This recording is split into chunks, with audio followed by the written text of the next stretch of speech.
Okay, so I don't know why that didn't work on my end. Not sure if it worked on your end, but hello, everybody.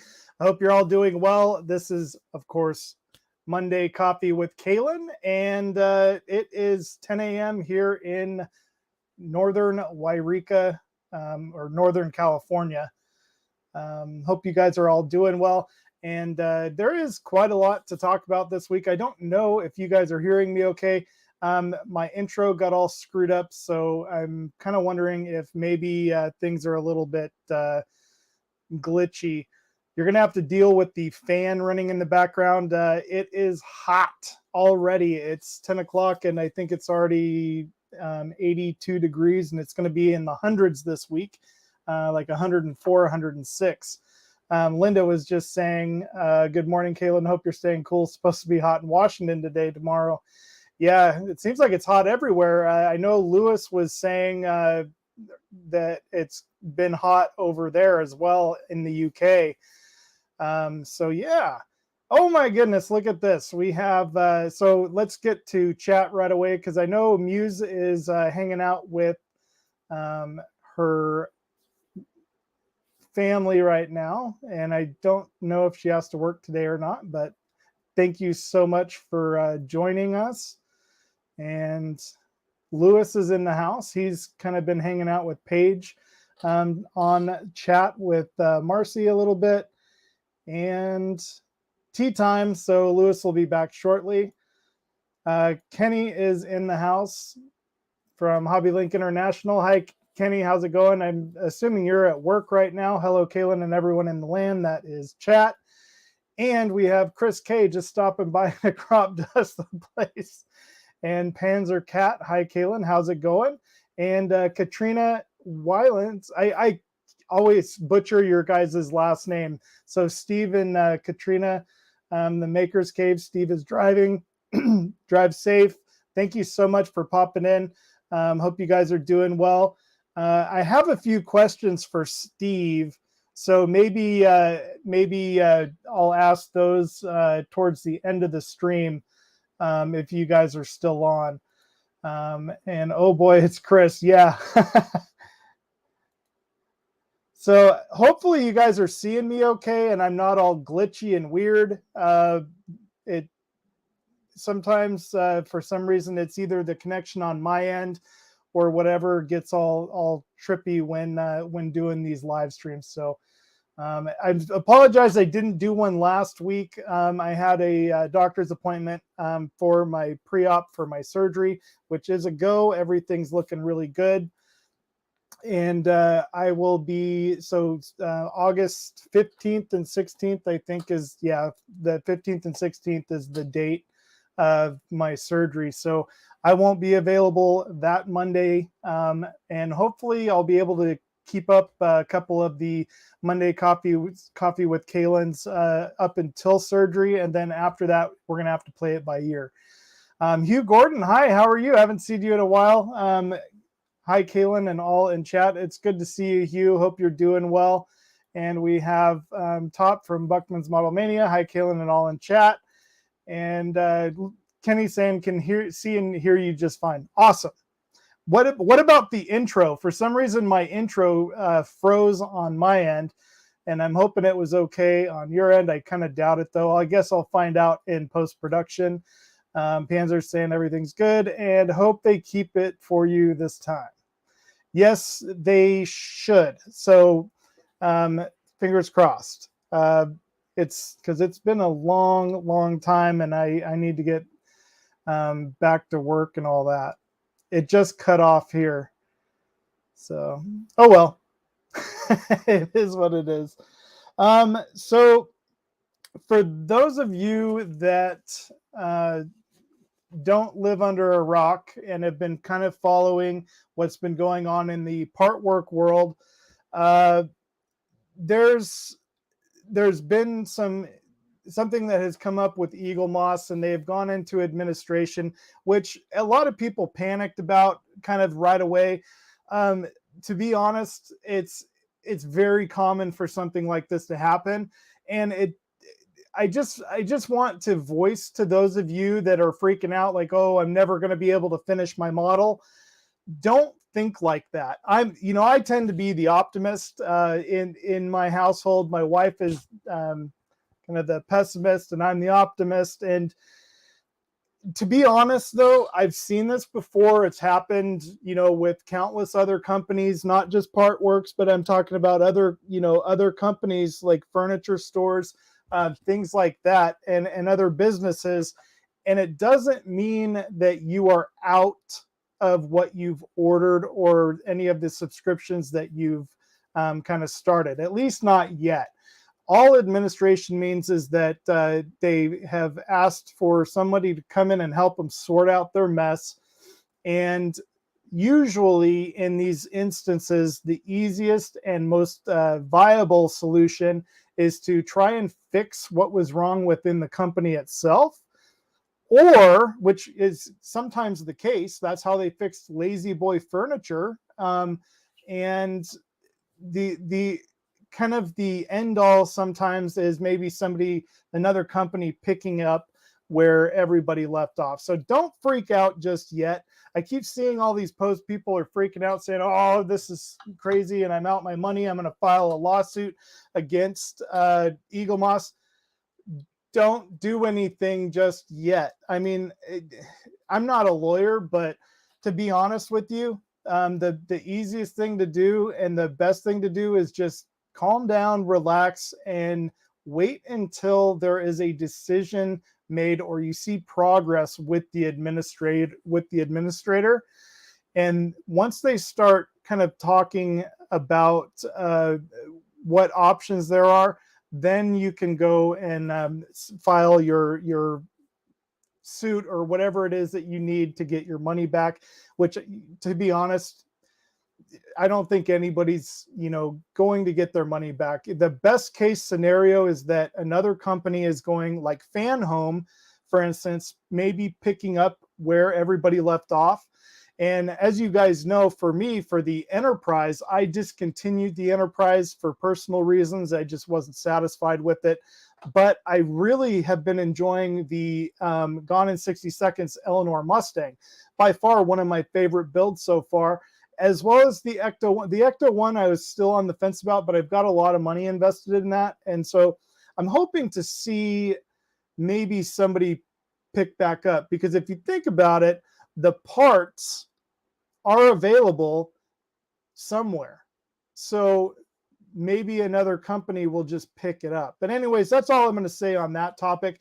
For the meantime, for those of you that were following my part work builds, unfortunately, the Eleanor Mustang, the Gone in 60 Seconds Eleanor Mustang, there's not going to be any more content until all of this is sorted out, as well as for the Ecto 1. Now, this doesn't affect the other part works like the Bismarck, because that is Agora Models, and Agora Models is still sending everything out. They're a great company and they do an awesome job. And so you will still continue to see the Bismarck being built. And the FDNY Ladder 9 is also an Agora Models build. And so that one isn't going anywhere. So that will still be on the channel as well. Speaking of fire department, I have to cook for training tonight. I'm still on the fence about what I was going to do. I kind of thought about it last night. I was thinking, oh, burgers would be easy, but I did burgers the last few times. So I don't know. It's hot in our kitchen at the fire hall. It's like super hot. So I don't want to be slaving around the stove all night. But I don't know. I might just do something easy like spaghetti or whatnot, and then just go hang out with the guys while they're doing training, so I can at least, you know, try to participate in that way, because I'm very limited to what I'm allowed to do at the moment. So anyways, that's kind of what my day is going to be looking like. And then all week I have pre-surgery appointments, which is nice to get all that stuff done and out of the way. I am going to try to get a video out this week, hopefully on the Bismarck. I can't promise anything, because like last week I thought I would get something done, but I ended up not being able to edit anything and get anything produced. So if you do follow my Facebook page, there is some information on my Facebook page about the Ladder 9 build, and every week in the group page that I've created for the Ladder 9 build, I post a historical photo from the Yreka Fire Department, the fire department I work for. I post a historical photo, and lately I've been doing all the trucks. So we started out with engine 1, and I think this week I posted engine 3, which was I believe it was I can't remember, American LaFrance or a Seagrave. And I don't have Facebook open right now, because that's another weird thing that's happened this week, is Facebook has split my White Glove Models account and basically ripped it off of my personal account. So now I can't do anything from my personal account associated with the White Glove Models group or Facebook page or whatever, which I thought was a little bizarre. And yeah, I don't know. I just found that a little bit strange that they would basically forcibly separate those two. So now I can't do any admin stuff on my White Glove Models Facebook page from my personal account, which in a way, I guess it kind of makes sense to separate those. But it was easier, I guess, in a way for me to, because now any groups that I had, they are no longer associated with the White Glove Models account, because if I was joined on my personal account. So if that makes any sense. So now I have to go and apply to join all of those build groups and whatnot from the White Glove Models account. Anyways, I'm just rambling. Let's head over to chat and just see. It does look like my video is choppy. So hopefully I'm not cutting out too bad. Your intro cut out rather abruptly. That's what I thought. Thanks, Panzer. And very loud. Yeah, I'll go back and re-edit that, because when I was editing that intro, usually when I drop it into a video, I'm able to adjust the volume, and I wasn't able to adjust the volume on here. So let's see. I don't think it's that common. This is the first time I've seen it. It's, well, for this particular company, Buck, so it is actually kind of a common instance for, like, let's say Lazy Boy Furniture.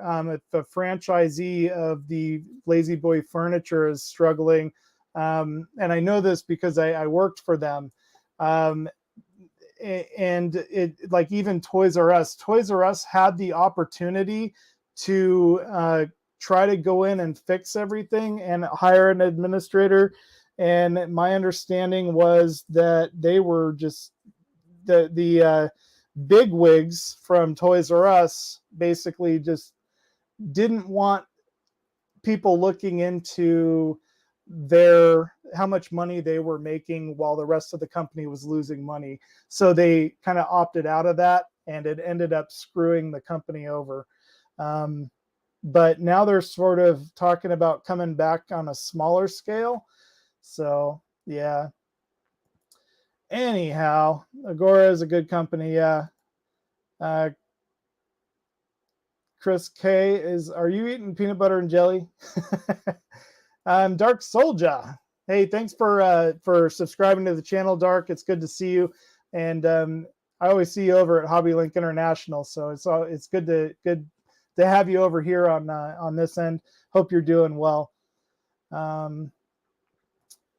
And let's see here. Yeah, this is getting really choppy. I might have to change, because right now I'm filming in 720p, I think, and hoping to get the quality better. And I don't know, it seems choppy on my end. Hopefully it's not choppy on your end.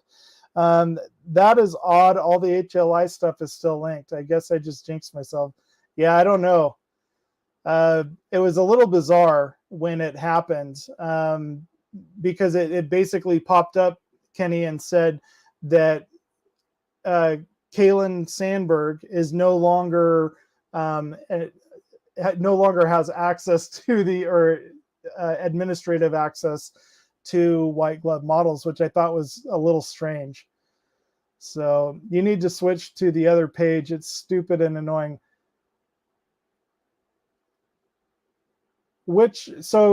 Explain which. What do you mean, Muse? Are you talking about the stream right now, or I'm not sure.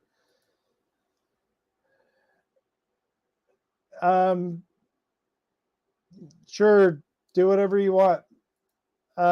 Your video looks fine to me. Okay, well, I'm glad. Hopefully, hey, and Lewis is back in the house. I can thumbs up things twice on Facebook. There you go. Yeah, because you can go either in as your personal account or your Scale Model Muse account.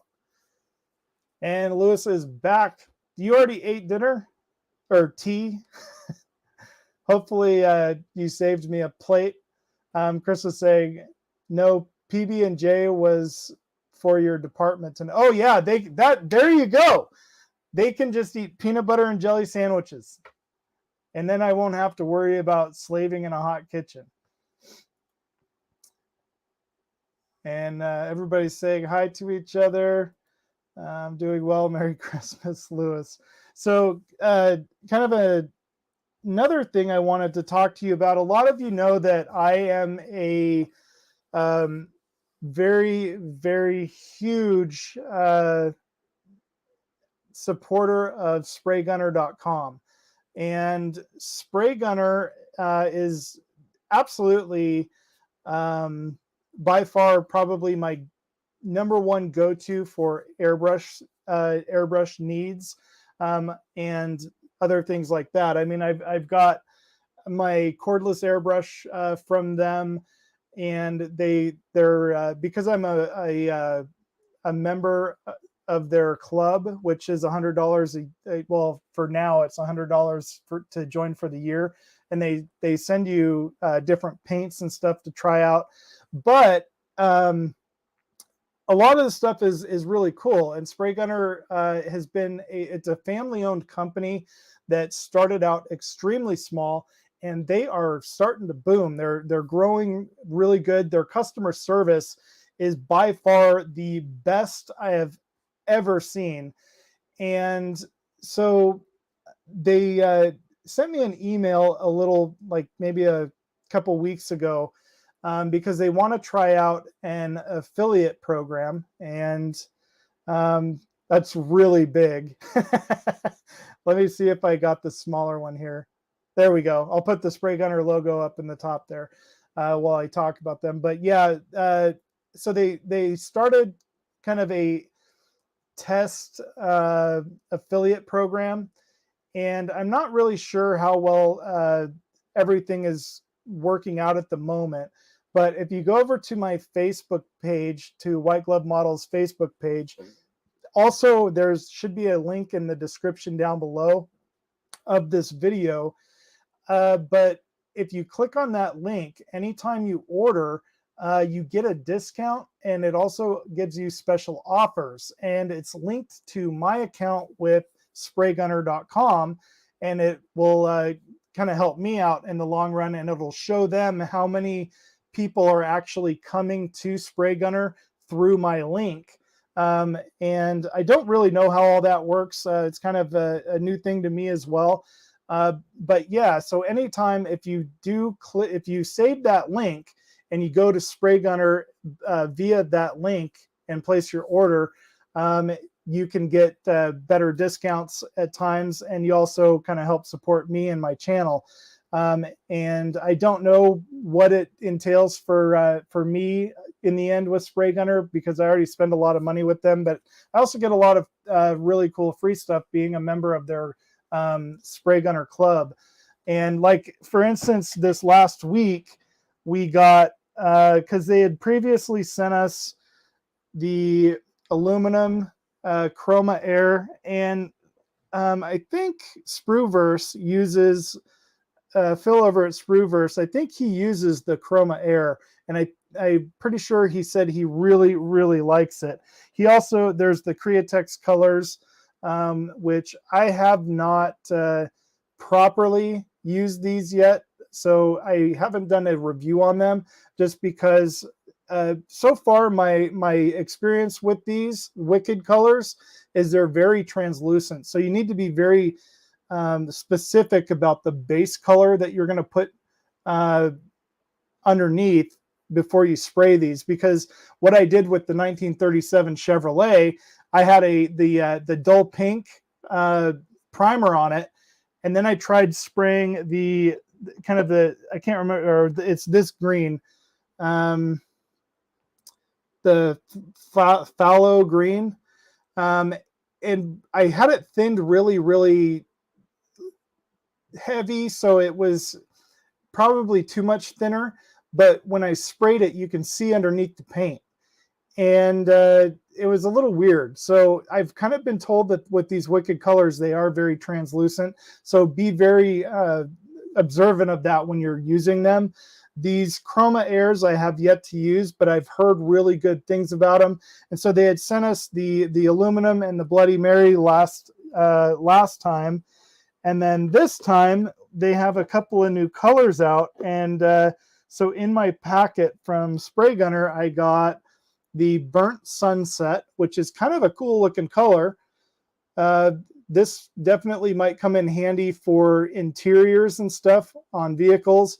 And then there is the new Gold. So it's not really mixed up very well, but this one should be interesting. I've seen some examples of this being sprayed on, and along with like their one chrome color that they had, it just looked absolutely fantastic. So I'll be trying those out at some point and letting you guys know how I feel about them. The one thing that, what does this membership include? So, Dark, what is your real name? I can never remember. I know Kenny says it from time to time, but anyways, so the membership, it depends. Basically what it includes is you get special deals and discounts, and it is a limited membership because it's in trial format right now as well with SprayGunner. But for $100, they send you a box. Usually it's about every other month. You get a box of different things. And like this month we got, I don't have everything out here with me, but you got a couple of cool items like those two paints, the two Chroma Air paints, to basically try out and see how you like them. We got a lanyard from Infinity, a new booklet that has come out from Harder and Steinbeck, or Steenbeck, however you want to say that. With my first package, though, it basically paid for itself because I got a ton of different paints and nozzles, and I also got the cordless airbrush, which is, I think, by far that paid for itself alone. Also, in this month's, you get one of their no-name brand, and I don't know if everybody gets the same thing. I'm assuming they do, but we got the no-name quick disconnect, which I already have one of these. I use it on my this one's on the their Porsche airbrush, and I absolutely love it. On my other airbrush, I have a different kind of quick disconnect. I think it's an Iwata style that I got from SprayGunner as well, and that works really, really well. It's kind of nice to actually have the opportunity or the ability to change out airbrushes fairly quickly if you're doing different things. Chris is saying you can't have enough quick disconnects. I had never really thought about that until I started using multiple airbrushes, because you might have one airbrush that you've got a 0.5 in, and you're applying a primer, and then immediately after that you might be using let's say a 0.3 needle to apply some Tamiya paint over the top of that. And so if you're using a second airbrush, or a third even, having those quick disconnects is nice, and it does make the cleaning process a little bit easier, I'd say. Dark Soldier is Ken. Okay, thanks. So Dark Soldier, I hope, or Ken, I hope that answered your question, because there are some good benefits that do come from it, including special discounts for members. And like I said, if you want to utilize some of those special deals and discounts, just there is a link in the description down below. I need to get it on the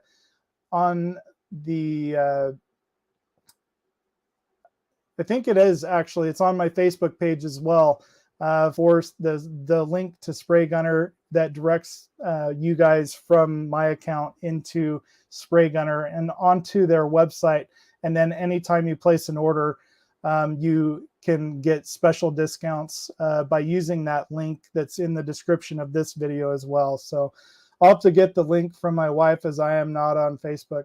It's also it should be in the description of this video, Ken. Because I haven't added it to my background here for the live streams yet. I need to do that. But in the links of my current videos, the last two new ones, and then this live stream, there should be that link for the part work upgrade. And I think I'm number 43 or something, it says on the end. But yeah, so it's a little bit different link than like the part work upgrades. Part work upgrades, it's like promo something 6 or whatever. I can't remember, but yeah. And that again is a little plug for them as well. For part work upgrades, he finished the Ecto 1. He got everything he needed for the Ecto 1 and 3D printed it, and is going to make it available to you guys that are building the Ecto 1. So if you want to go to Partwork Upgrades, and he's still kind of just starting to produce all of that stuff and get it ready to be available to you guys. So it might be a little bit of time before they're available to everybody, but you can head over to Partwork Upgrades and use the code PRM006, and you also get to save 15% off your order, and it helps me out as well. So that's another one of those little promo codes that that Ian over at Partwork Upgrades kind of has used me as an affiliate as well, just because I like talking about them, and they're a great company, and I really like Ian. Ian's a great guy. So if you see on that, the Partwork Upgrades code is PRM006. And then next week, I'll have the promo code for SprayGunner. So anyways, enough about that. Let me get a sip of coffee, because I've been doing nothing but talking. And let's see what everybody's up to. Looks like Buck had to take off. And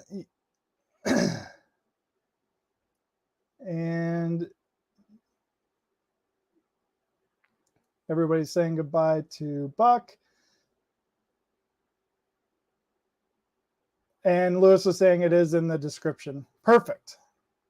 So there you go. Okay, I promise I'll use your link when I buy the air compressor. Please do, because I can't promise you exactly how much off you'll get, because I'm not sure myself. And again, this is a very this is very new for SprayGunner. SprayGunner has kind of been exploding business-wise, and they do an amazing job at keeping up with their orders, though, and anticipating things. So if something's out of stock, don't worry, they're on it. They're trying to get it into their warehouse as fast as possible. And they go to a lot of different shows now. The word is spreading about SprayGunner, and they're not just for airbrushing. So for you automotive guys that paint cars and or paint boats or whatever, they have everything you will ever need for automotive bodywork painting and all that. They also have some different sanders and stuff that are available to you guys for that. And that's kind of where I think they kind of started off in that direction. And then the whole airbrush thing was just became more popular, and they realized there was a market for that. And they've just been doing awesome. And they have this no-name brand that saves you a ton of money. But I'll tell you what, the no-name brand products are made by usually like Iwata and other companies like that. And so it's a good product just without the name attached to it, like Harder and Steenbeck. And they have great deals and great prices on those as well, on the Harder and Steenbeck brushes, which they're kind of promoting a lot of that now too. So I didn't expect to get a discount prior to this video, so anything is just a nice surprise. Right on. So not a whole lot of modeling has actually gone on here at the Workbench this last week. Well, I say that there has been, but it's been very slow. So not a lot of anything has really happened. I kind of ran into a snag with a build that I'm working on that you know, there was it's a Tacom kit, or however you pronounce it, and there was a gap that I attempted to fill, and I may have screwed it up. And it was, I don't know if maybe I addressed it the wrong way. The gap was very big, like you would have noticed it, and I tried to fix it and ended up creating more work for myself, which you guys know I tend to do that all the time, creating more work for myself. And something just ran across the street. What was that? Not one of my dogs. My dogs can't get out, so I don't know what that. Oh, that was weird. It was a bird. Anyways, so I spent most of my time trying to fix that issue, and I don't know. It's a Tacom kit. I've never worked with Tacom before, and so I wasn't expecting to have any issues with it because so far the fit on it had been good. And I'm not telling you guys what this build is just yet because Lewis actually knows what it is, but it's one of those where I'm trying to get all the filming done and get everything put together for it so that I can just maybe do a quick series on it while I'm recovering from surgery. So it should be coming out then. I did have a couple people ask when is, so if you are a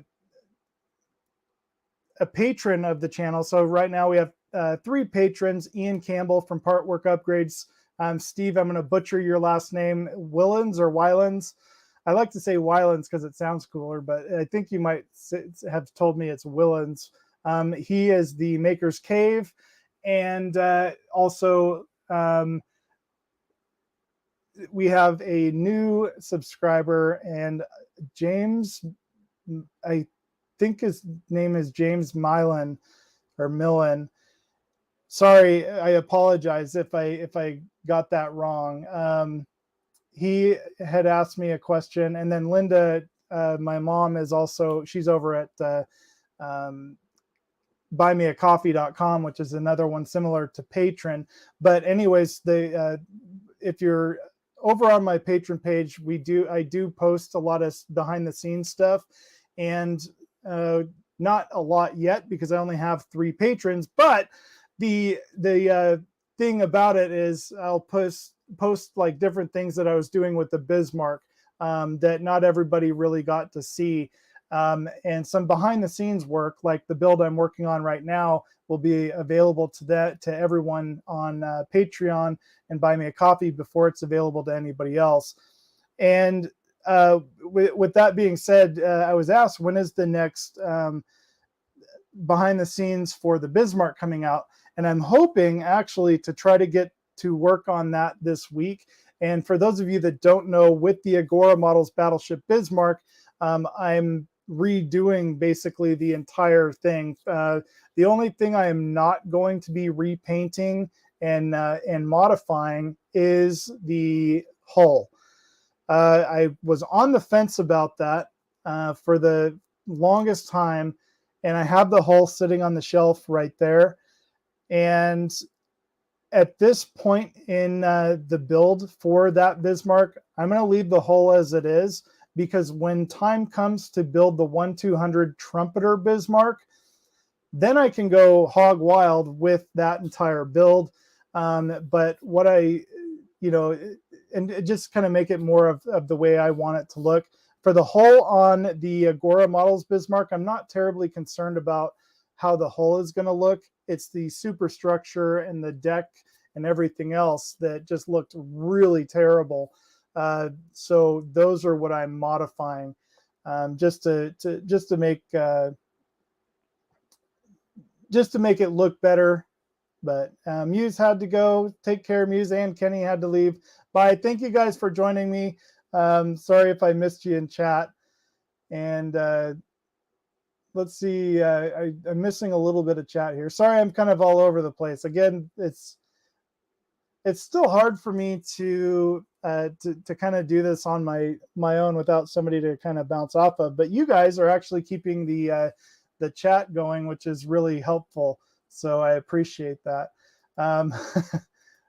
And Lewis was saying, I want the compressor by them, but shipping is expensive. Not their fault, though. I live in the wrong country.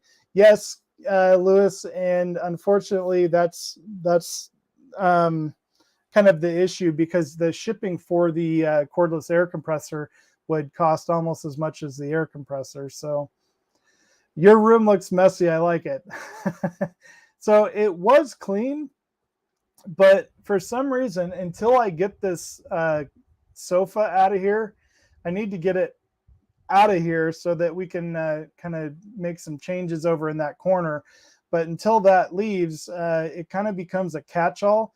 And when my wife cleans, bless her, because she does all the cleaning around this house, because I'm obviously no help. Uh, but when she cleans, a lot of the times everything just kind of comes and gets set in here, and then it's my responsibility to deal with it. And then of course I add to it, like those model kits sitting over there. So yeah, it does get a little bit messy in here. Tacom kits usually don't have big gaps like that. So that, you know what, Chris, that was my thought too. And so I'm thinking that when I went to put it together, because basically, without giving too much away, you have 4 walls that are having to come together, sitting on a base plate, and those walls are basically have like a 45-degree angle on them. There's no lip or anything to line everything up. So you bring all those walls together. And the issue that I had was when I went to put the top panel on, for some reason at the back, so everything else, all the seams looked really nice, but then at the very back, which would have been the most visible portion of this, there was a gap. Like I could have, like a 0.5 pencil lead, I could have fit a 0.5 pencil lead in at the corners and underneath it. And so that was kind of, I was going to try to fill it with some plasticard, and then I just got stupid and started trying to fill it with modeling putty or Bondo, anything I could find, and I made a massive mess. And so there was probably a better way of going about it. And then basically ended up having to take everything back off, and I screwed up some of the details, sanding everything. And now as it sits, I ended up filling it with sprue goo several times. And now I have to sand all that down. So that's kind of where I'm at. But I don't know. This is all a learning process. Thankfully, it didn't happen to me on an expensive kit. And this was a very inexpensive kit that it's a 1/350 scale, but I'm practicing trying to get some good detail done to it. So anyhow, Steve at the model shed is currently building the 1/200, and it's looking great. That's right. And he's doing all of I think he has the Pontos detail set for that one. Hi, Nat. Hope you're doing well. And also hi to Paige and Connor. If you guys are watching, hope you guys are doing well. You can go ahead and send my dinner over, Nat. I'm ready for it. We call it dinner, you call it tea, which I actually like. I think we should call, well, my grandma called it supper. So dinner was usually like a late lunch. But anyways, Nat says I'm allowed to join you now if you would like. Sure. You know how to get in here. So yeah, absolutely. Pop in if you'd like.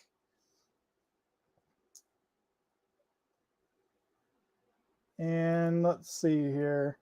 Shipping was crazy on the 1/350 ship I gave away. I got robbed twice on that deal. Yeah, now you're going to win one from me, possibly. Thankfully, those are not that big. The 1/350 San Francisco, kind of an odd box. So, which gets me because I use Pirate Ship for shipping. And sometimes a box that is really big that you'd think would cost maybe $20 to ship, so it only costs like $8.85 or something like that. Where then you'll have a smaller box that looks like it should only cost maybe $8 to ship, and it'll be 16. It doesn't make any sense. So I do appreciate that kit, though. I don't know when I'm going to get around to building it. I was kind of hoping to build it next, but but we'll just have to see how things go, because I need to get the Victory done, and a couple other projects. I want to start working on the 1967 GTO again, and then I'd also like to get that 32 or the 37 Chevrolet done, and then we'll move on to the 32 Ford. So, hey, Todd is in the house. Marvel, good morning, Kalan and everyone. Hope you're doing good. I'm looking forward for etch and other parts for my San Fran. So, speaking of photo etch for the San Fran, I almost went ahead and ordered the what's it called? There's a photo etch set for it that you and I were looking at, and I found it and I almost ordered it, but I ended up having to pull the brakes on it. I'm gonna have to wait because I need to order the photo etch set for the Arizona, the 1-200 Arizona, so I have it in hand for when I start to build it.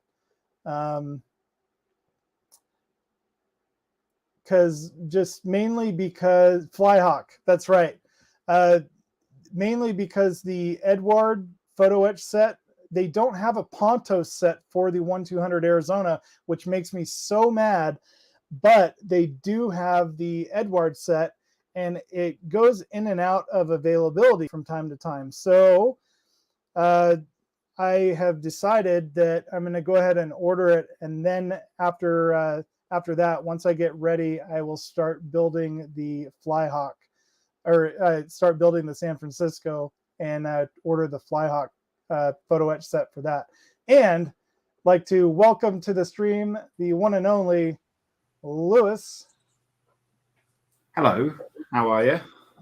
I'm doing better now. Now I have somebody to talk to. You're doing brilliantly, Kevin. The stream will get so much better now. I won't go that far. You got me up. Yeah. So I'm probably going to get you in trouble for saying this, but for those of you that don't follow the model making trucker and the Dexterous Crafter, she is going viral. Thanks, Kalan. What are we at? 612 views now? 618. 618 views. You're almost famous, Nat. Friends like you, Kalan, who needs enemies? The only thing I keep reminding her is 618 people have seen her in her pajamas. That was actually fun. You looked like you were having more fun than the kids. Oh God, yes. But I was waiting for you to do like a total backflip. No. No? I don't want to spend the kids' 6-week holidays in traction. That's true. And plus somebody's got to, work on the weekend, so. Oh yes. Oh, she's off now on weekends. She not told you? She's off for the summer. Are you? Yeah, no, I've cancelled my Saturdays because the kids were like, we don't want you to work over while we're off school, so that's fine. So I'm off over the summer, and then when the kids go back to school, I'll go back to do my Saturdays. Yeah, that makes sense. Got to spend time with the kiddos. Oh, yes. Well, tell me that on a good day. Yeah. Well, and then, with Lewis's, I don't know if we're allowed to talk about it yet, but the other project you've got working on the background, hopefully you guys will get some time to do that. Oh, the magnet one. Yeah. Not been. Well, you've not been up to it, have you? Really? No, not really been in the mood to do much, to be perfectly honest. So the magnet fishing sort of took a back seat for now. We are looking at getting some. Something else with Leslie's about. Oh, yes. Definitely. Yeah. We're looking at getting some other form of treasure hunting devices. Exactly. I would say that. Yeah, that'll be cool. The one thing that I'm kind of playing with doing for my other channel, which doesn't have any content on it, but it's called Where the Day Leads Us, and kind of the idea for it was because Melissa and I like to kayak and go hiking and stuff like that, and I want to get a GoPro and a like one of the Mavic Mini drones, because there's some beautiful hikes that we go on and things like that, and it would just be fun to share that kind of adventure stuff with the world in a different format.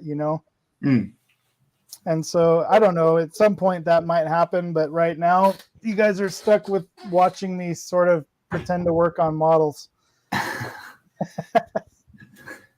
And it's good pretending as well. Yeah. If I could pretend to do models as well as you, I wouldn't have anything to complain about. I don't know. That figure you painted was pretty impressive. Which one? It was, where did I see it? Was it on your page or during the crash? That one. Oh, that one looks nice. Oh, it was a smaller one. It was a different one that I saw. That one's big. That's bigger than I thought it was. Yes. So I was going to ask about that. Are those are the words painted on, or are those actually decals? They are. They're molded into it. Oh, I've just gone over with red paint and then Okay. yellow around the outside. See, that's impressive. I really like that. I've not done the back because no one's going to see the back. Cheat. It's going to be stood up against the mansion thing about that far away. You're not going to see it. So I don't see the point in doing it. Yeah. Half jobber. I might. But now he's ready for being clear coated. And then he's going to get a bit of weathering on him. Nice. This one, all I've got to do is do these bits and his face, and he'll be ready to be clear coated. And his sword, bit just in there, like Very so. nice. And again, not done the back. You're not going to see it.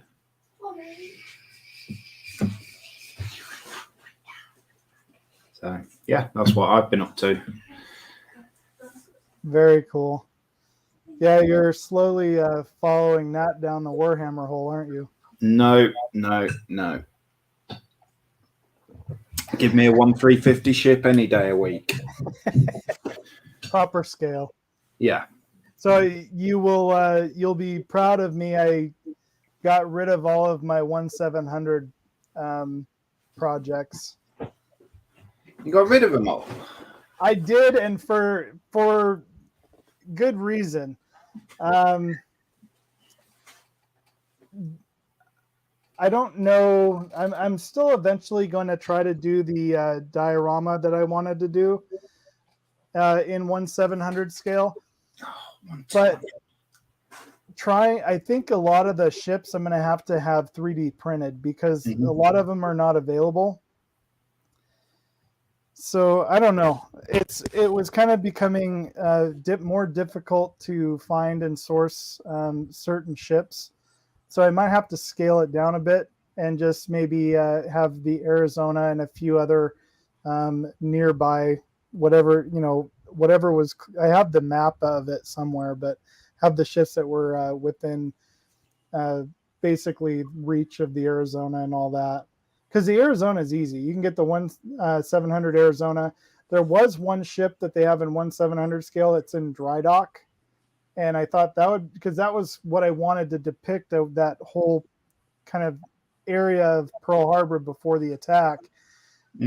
Because you had ships in dry dock, you had ships in various states of being, modified or built or decommissioned even, that were part of the attack. And a lot of ships that don't really get a lot of recognition for their part in Pearl Harbor. So yeah, that was kind of my whole thought process, but it's going to be a long journey. And so for the time being, I had like 2 Massachusetts, a couple Pennsylvanias, and I was like, I can get those anytime. I don't need them collecting dust on my shelf.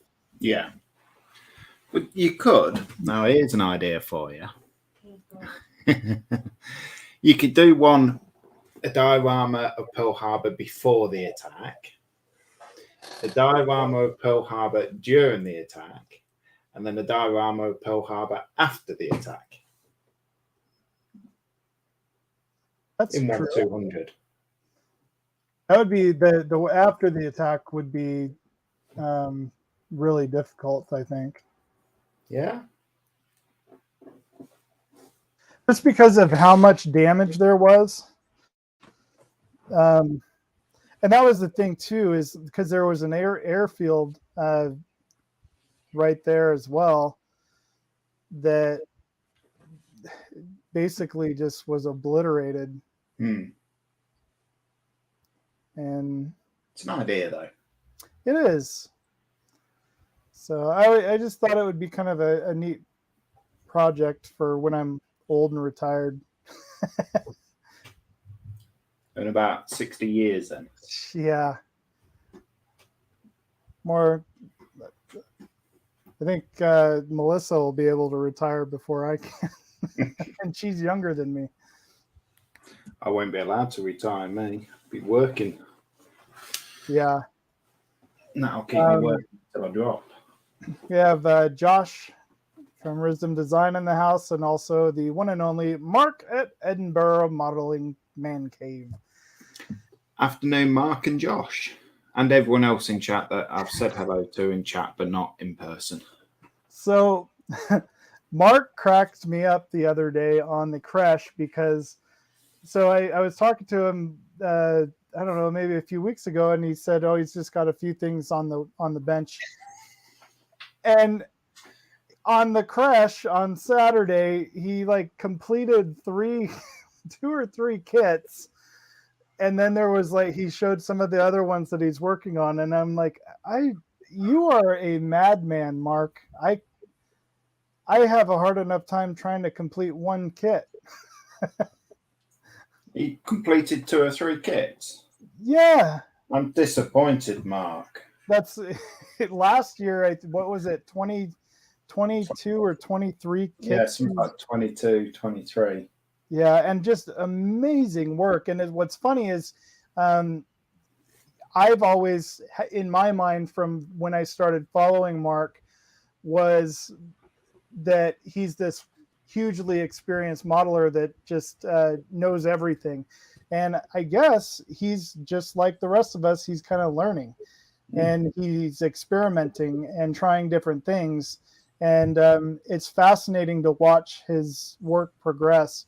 So from a year ago or so when I started watching him, I already thought he was this amazing modeler because he does beautiful work. But he would say himself that he's still learning and trying to progress as a modeler, which just it's amazing the work that he does, and he's up there with Plasmo in my mind. Certainly. I mean, it's the same thing, isn't it? You never finish learning. You never stop learning in this hobby. You're always learning something new, something different. It's 5 in total I have on the go, learning all the time apart from doing photo etch. Yeah. I see. He's mastered photo etch then. Yeah. See, I'm trying to with this top secret build that I'm working on. That part of that is trying to get the photo etch, and I've screwed up a few things with it. I did talk to Lewis about soldering, and there's this product that I still haven't ordered it, Lewis. I was gonna order it hopefully next week. And then the only soldering gun that I have is it's kind of like a generic one, so it's got a bigger tip on it. But I was told that doesn't matter with this because it's basically it's got the flux and the solder in it. And when you apply it, you just apply a tiny little bit. And Ron Calverley, he has been using it on his or on his channel. And you just put a little bit at the seam that you want soldered together, and then you just put your tip against the metal. And the metal will basically heat up, and then that little bit of the soldering paste will work itself in and spread out into the seam. And then you just remove the heat, and you've got pretty much a perfect, beautifully welded seam. And so I'm going to give it a go and try it and see how it works. But the issue I'm running into, and everybody kind of has a little different opinion on what to use, but the issue I'm having is using the super glue to glue the photo etch parts onto the plastic, because in my mind, in 5 or 10 years, granted the model's still on a shelf somewhere, that super glue is going to be brittle, and parts might just start falling off, which it's possibly not going to happen, but for some reason that's my thought behind it. And I'm trying to find like the better solution than super glue, if you know what I mean. But I don't know. I know there's one person who's used 2-part epoxy glue. 2-part. Epoxy that would resin. be messy though, wouldn't it? Let's see if I can find it. I just want to say hi to Dirk real quick. Dirk's Pneumophiles. How is it going, Dirk? Glad to see you here. And also, we have Dave from Sprue and Glue in the house. Good to see you. Hello, Dave. And Mark was saying the T29 tank I'm doing was the old kit he did, and he's repainting it. And today spent 4 hours doing chipping by brush, learning some night shift techniques. Night shift is phenomenal. Great person if you want to go and learn some different techniques with weathering. So there was a website that I had found that had Chris might actually know the name of the product. I'm not sure, but there was a product that they recommend using for photo etch plastic, and I can't remember what the name of it was.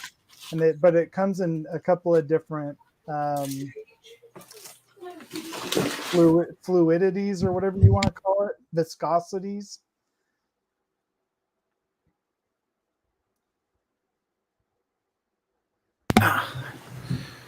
Yeah. Oh, by Gorilla. But isn't it super thick? Yeah. And you only get 5 minutes. 5 minutes to do it all, and then it dries solid. You can get, this one's Gorilla, this one's quite an expensive one, but it was on offer when I bought it. You can get cheaper ones that are like a couple of quid per tube. But I mean, you can get CA glue. I don't know what the CA stands for, but that you can get in different viscosities. That's a big word for you on a tea time. Give me my glue out. Beg your pardon?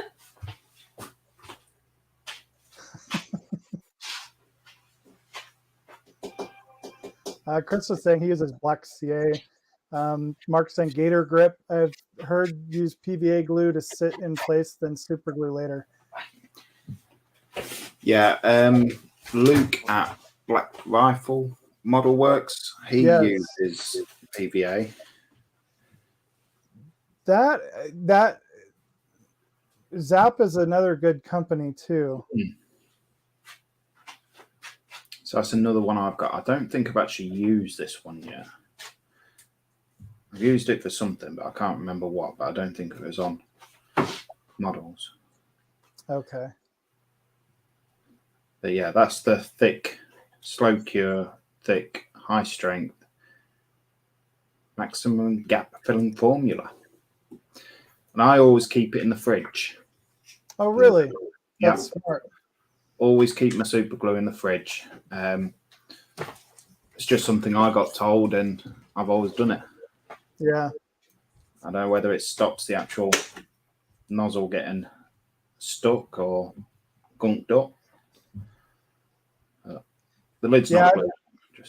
I've never, those little applicator tips that they have that it's basically, it goes on top of your super glue and then it comes to a very thin point, and they're usually pretty long.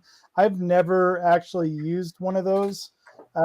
However, I've been told they don't plug up nearly as easily as you would think. Another thing that I discovered is, so these caps that come on like a sport drink or whatnot, you can, I don't know what it is, but you can put the super glue in here and it'll stay usable and wet for hours. And I don't really understand why that is, because if you put it anywhere else, it dries almost instantly. Yeah. I use Pringles lid. There you go. I mean, it won't keep it wet for hours, but it does it for modeling session. Yeah. Or until I've used it. And I always apply the glue with one of Nat's sewing needles. Did you nip the tip off? Yeah. So this one, I've got it on the pointy end because I needed finer glue or finer drop of glue than the actual other end that it'll give. But I just cut the eye in half, and you can use that to apply the glue. Yeah. That's it's funny that you said that, because I've been watching Ron Calverley, trying to get caught up on all of his builds, and I'm finally on the Rodney, which is what he's working on right now, and he did something very similar. And Chris K is just saying he kind of he uses a dress pin as well. And so I made two of them where I nipped the edge off, but I haven't really put it into practice yet. I tried it the other day, doing the photo etch on the Tacom build, and I couldn't really, the glue was almost too thick. I used the thicker CA. I think with the thinner it might work, but it makes sense because it's kind of almost like a glue looper. Yeah. But don't, and for those of you, so I told Chris K this, but for those of you that want to try this yourself, sewing needles are hardened steel. Don't use your sprue cutters like me to try to nip the edge off. You're going to need some actual wire cutters or something. So I screwed up. Thankfully, it was a cheap pair of sprue cutters. But yeah, I ruined a perfectly good pair of sprue cutters trying to nip the tip off. So top tip of the day. Top tip of the day. So, and then, yeah, I don't know. Like I tend to put too much glue on as it is, but I don't know, we'll see. I kind of like this idea, just because it's a lot easier than I tried using it with the tip on it, and you just don't pick up any glue. No. And I need to get another set of helping hands too, I think, for when I'm working on the model ships, because the ones that I have, you only have the two arms on it, and they make this one that comes in. It's really expensive though, but it would be a lot more handy, pun intended, I guess. But it's got a steel plate, and then the arms, they're magnetic on the base, and they move around. You can rotate them any which direction you want, and they've got the alligator clips, and then you can just buy several of those, and then utilize those. And it was like $70, but I could see, like, even for soldering and doing different projects and stuff that are in that fine scale, I could see it being beneficial, and I would probably use it even out in the shop. Yeah. See, I've been thinking about, because I bought a pack of the alligator clips and just put them on cocktail sticks. But I've been thinking about getting some wire and putting them on wire, because I built it's a bit homemade. It's a block of wood, a bit of wood, and I've drilled holes all the way through it, so it holds all of these cocktail sticks. Yeah. And when it's drying and whatnot, I just put it in there. And I'm thinking about getting some wire on the end of the crocodile clips and using that so I can actually bend the wire, a bit like a homemade type. Yeah. Style one. No, you know what? That's actually see, you're very inventive and I would say resourceful, because that would basically be almost the exact same thing. And if you used like the home grade wire that you would use in your house, not only is it stiff, it's not stranded, but you could bend it in basically anywhere you need it to go. Yeah. That's really smart, Lewis. Thank you. Another top tip of the day. Mark was saying, I'm still looking for the HMS Sheffield C-24 model kit, as it was my father-in-law dad's ship in World War II. Can't find any. That's interesting, actually. Chris, have you seen the Sheffield anywhere? I could have sworn, I'm assuming you're going to want it in 1/350 scale, but I swear I've seen it in 1/700 somewhere. Chris was saying, did you buy those new sprue cutters? No, not yet.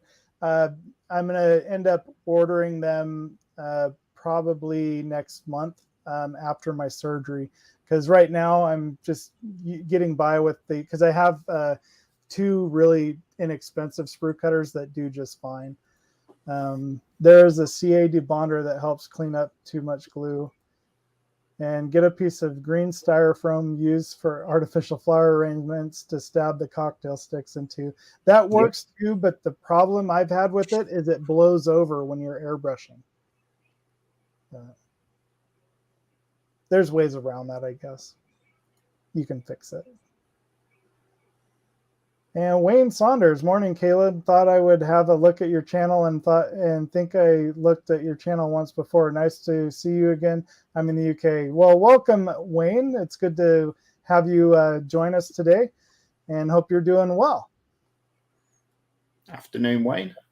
And Steve is back from the Maker's Cave. So, Steve, now that you are back, I was wondering, for your Eleanor build, I can't remember how far along you are on it, but I don't know if there's a few different things that I was going to try talking to you about, and maybe I'll just send you an email in regards to it, because there's some things that I think we can possibly just get made up for it. But I need to talk to you about the lights, because I know you did the headlights, and you sent me all the stuff to do the lights up on the grill. But I was wondering if you're going to be doing anything to the taillights in the rear as well, because I haven't seen how they look. So yeah, Steve, if you're going to be, I don't know. I can't remember if you're how far along you. I think you're almost where I am, because we kind of got stuck in a holding pattern. So anyways, Dirk wants to know if we're getting Space Loot. Just tell Kenny to add Space Loot to your account. Oh, the newer, the Type 42 for the Sheffield. All right. And shipment stopped at 58. All right, carry on.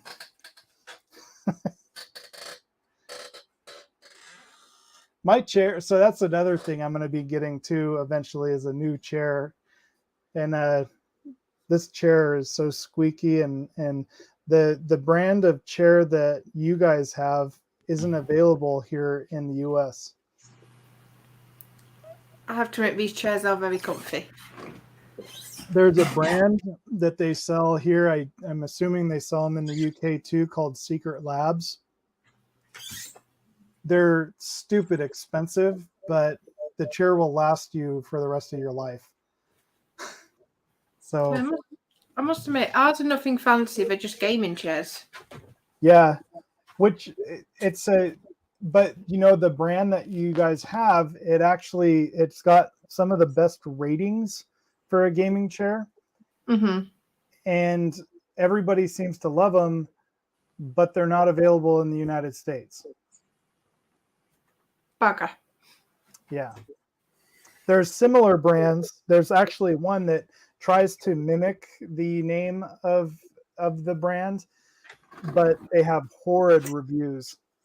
So I didn't order one because they just look terrible. Mm. Oh, your biggest fan just popped in and said, "Was that Nat?" I can't say it. He said, "Was that Nat I just heard? Holy crapple! Now I'm staying. Space Loot be damned." Evening, Dirk. I miss you too, Dirk, while I've been working. Just looking through the HMS Sheffield. Yeah. It is a town class light cruiser. Yeah, Chris just Googled it too. Yeah, so something like HMS Belfast, if you can convert it. It wasn't a subclass, the Southampton subclass of the town cruisers, but the Belfast would be similar specs at a guess.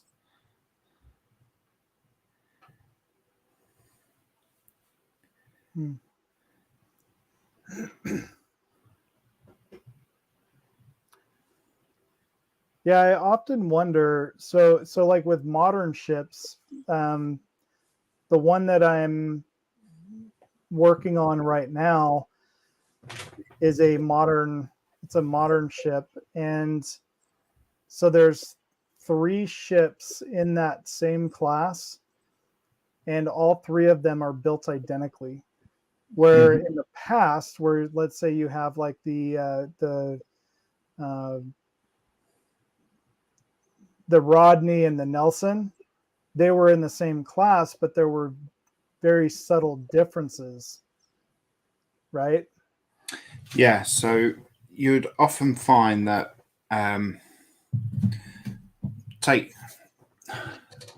best way I can describe it is take the Titanic. Titanic had 2 more sister ships, the Olympic and the Britannic. The Olympic was laid down and launched first, and on her B deck, I think it was the B deck or B deck. The windows were completely open, but when you look at the Titanic, the first quarter of that deck was all enclosed because they found out from the Olympic that the spray of the water come up onto that deck. So they've enclosed that deck area. And then when you look at the Britannic, they assumed that the reason she split in 2 was the expansion joints come down into like a V shape, down to a point. And as people know, when you have a sharp point in a ship that's designed to bend and that and whatnot, it's going to break. And especially with when she sank, the back end of her come up, she snapped. So on the Britannic, they actually put like a big cutout circle at the bottom of that expansion joint to take the actual stress of the ship bending and rolling even at sea to stop it from splitting all the way down. So normally what happens, the first ship that is launched is built to the designer's specifications. They do the sea trials and everything. They find out what issues there is, and then they apply them to the next ship in that class. That's where you get your subtle differences from, because it's all progression. The same thing with the British new aircraft carriers, HMS Queen Elizabeth. She was found to have a problem with her the anchorage points for the propeller shafts. They failed on HMS Queen Elizabeth, but they corrected the issue on HMS Prince of Wales. Mm-hmm. That makes sense. There you go. Bit of useless information for everyone. That's why we pay you the big bucks. I'm still waiting for the check. Yeah. See, Wayne was saying, I remember asking you why trumpeter ships are small, where Revell and others are much larger, 1-700. So the trumpeter actually does 1-200. There's not as many. They offer a lot more options in 1-700 scale because it's easy to just produce those, and a lot more interest is in those. Whereas with the 1-7 or the 1-200 scale, they have to kind of see where the interest lies with that. With, like, let's say the Arizona and the Iowa class, like the Iowa itself and the Missouri, those have huge interest. Whereas something like a Flower class Corvette might not have as much interest. So they don't do a 1-200. Well, they might do 1-200 of some of the Corvettes, but I think it's Revell do a 1/72 Flower class Corvette. It's one that I'm after. Yeah. I'll add that to your wish list. It's also, like you say, there's not the interest in it because they are such massive models. Not everyone has the room or the space to build them, display them, everything else. It's the same with the 1-350s. Some of them, I mean, I have got some that's like 50 centimeters long. I think Belfast is about 40 centimeters long. Is it? It'll be similar like that, but again, you look at the 1-200, how big's that Titanic going to be? But then you've got, sticking to 1-350, you've got USS Enterprise, which is like 3 feet long. Yeah. And about a foot wide. So it's what the market wants and where it is in the market. There's, like I say, there's no point doing a 1-200 of, I don't know, say HMS Cornwall, because there's not the interest there, or not as much interest in it as what there is with HMS Hood, USS Missouri, USS Enterprise, things like that. There's not the interest in it there, and like you say, they're expensive to manufacture. They're expensive to sell and purchase. So they need to do ones that are going to actually sell. Exactly. And it's funny because a lot of times, even in 1-350 scale, there might not be an available kit for something that people are interested in. But if enough interest is generated, somebody at some point, like, let's say, for instance, Revell Germany is usually good at picking up the molds or creating a mold for something like that. And Trumpeter will eventually follow, maybe. Just depends on the interest that they're receiving. Revell has a good name and good marketing. So they tend to produce a lot more different options than, let's say, Trumpeter would, because Trumpeters they'll limit what their larger scale options are, where, Revell kind of is a little more brave and puts stuff out, but then the quality might be hit or miss on it. For instance, the Victory. Yeah. If you don't like someone, send them that kit. Yeah. Don't. Yeah, it's kind of a interesting thing, because with my Land Rover that I finished, the 124 scale Land Rover Series 3, beautifully molded, beautifully went together, but that one came from Rebel, Germany. And I can't remember when that particular mold was repopped, but they did a beautiful job on it. And by far one of the best Revell kits I've ever built in my entire life. And the Victory just makes me want to stab my eyes out. I don't get it. And it could be, it was the USA version of it. Oh, and Chris is just saying it's a very old kit. So it's older than Dirk. So it's surprisingly, it didn't have as much flash as I thought it would. It's just the fit and finish and the stupid placement of things sometimes. Yeah, you can tell you two are having so much fun building it. But I told Lewis too. So just so everybody knows, I told Lewis if he wants to throw it in the bin or light it on fire, he can. And but we have both decided to attempt to finish what we started. So for now.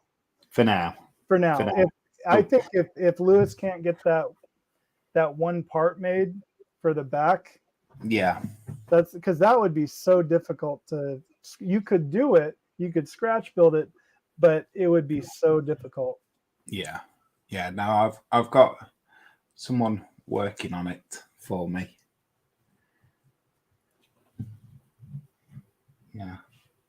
Chris is saying U.S. Navy ships will get variations depending on which shipyard they are built in. Speaking of, did you see that they are building a new Enterprise? I think we talked about this. Yeah. But I can't remember where it's being built out of. Is this a model or a real ship? Real ship. The replacement for the old one, for the real Enterprise. Not the one that floats in space.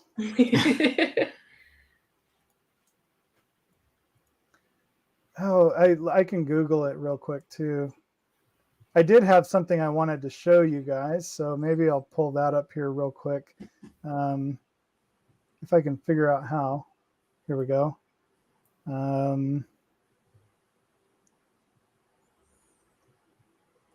So this is the HMS Beagle, and this is by, I'm probably butchering the name. I call it Occre. It's OCCRE.com. And this is their Beagle. And this will be my introduction to building wooden ships.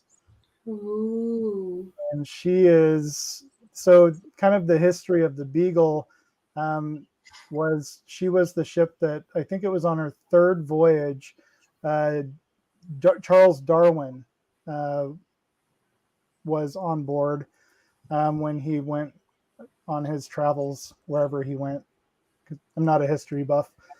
But yeah, the Beagle is a very beautiful ship. And this is it's a medium kit. So instead of starting with the very basic and beginner's kit, I thought I'd torture myself by starting with something more intermediate. But look at the rigging, and the rigging is going to be the fun part. But all the blocks and tackle, just absolutely, Oak Reed knows what they're doing when it comes to model kits. And this kit, for $225, you're getting a beautiful wooden kit to build. When you're done, it'll just look amazing. And so I think this is something that, when Melissa kicks me out to the garage during the winter time and spring and fall, I would be able to build this out in the shop and take my time and really enjoy it. And just kind of spend some time, working with wood, which is something I really enjoy doing. So It's going to be beautiful. Yeah. And I've always loved the look of wooden ships. And so this is kind of where I wanted to start with. So I'll be ordering this probably at the end of the year. And then you guys can follow along as I build it. But very, very cool. And again, there for 223, you do have to buy some stuff like a starter kit that has a pin pusher, but the kit basically comes with all the nails and brass and everything else. And I don't know what I'm not good at converting, but 230 millimeters I think is the finished length of the ship, which would be what in inches. It's 23 centimeters. Okay, I know.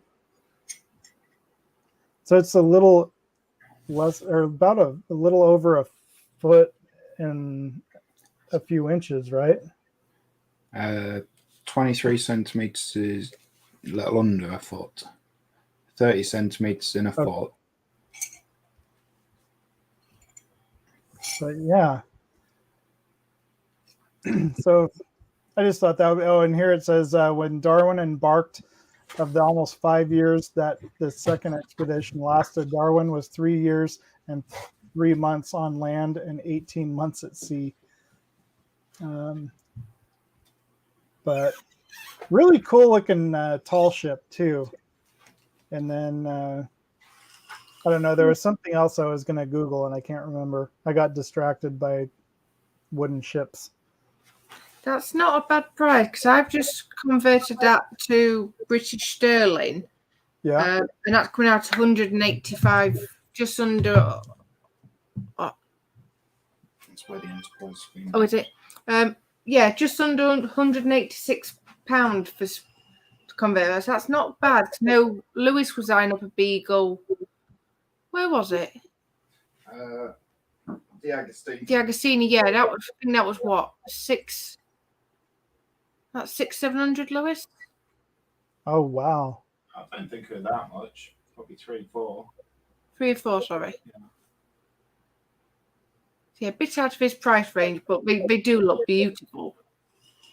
So this is another, this is one of their newest releases and way, way above my abilities and wheelhouse at the moment, but someday.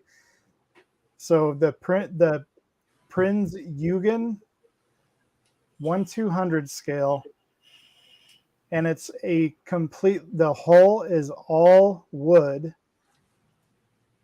just remarkable. And then they have all your brass fittings and everything else. The railings is all photo etch.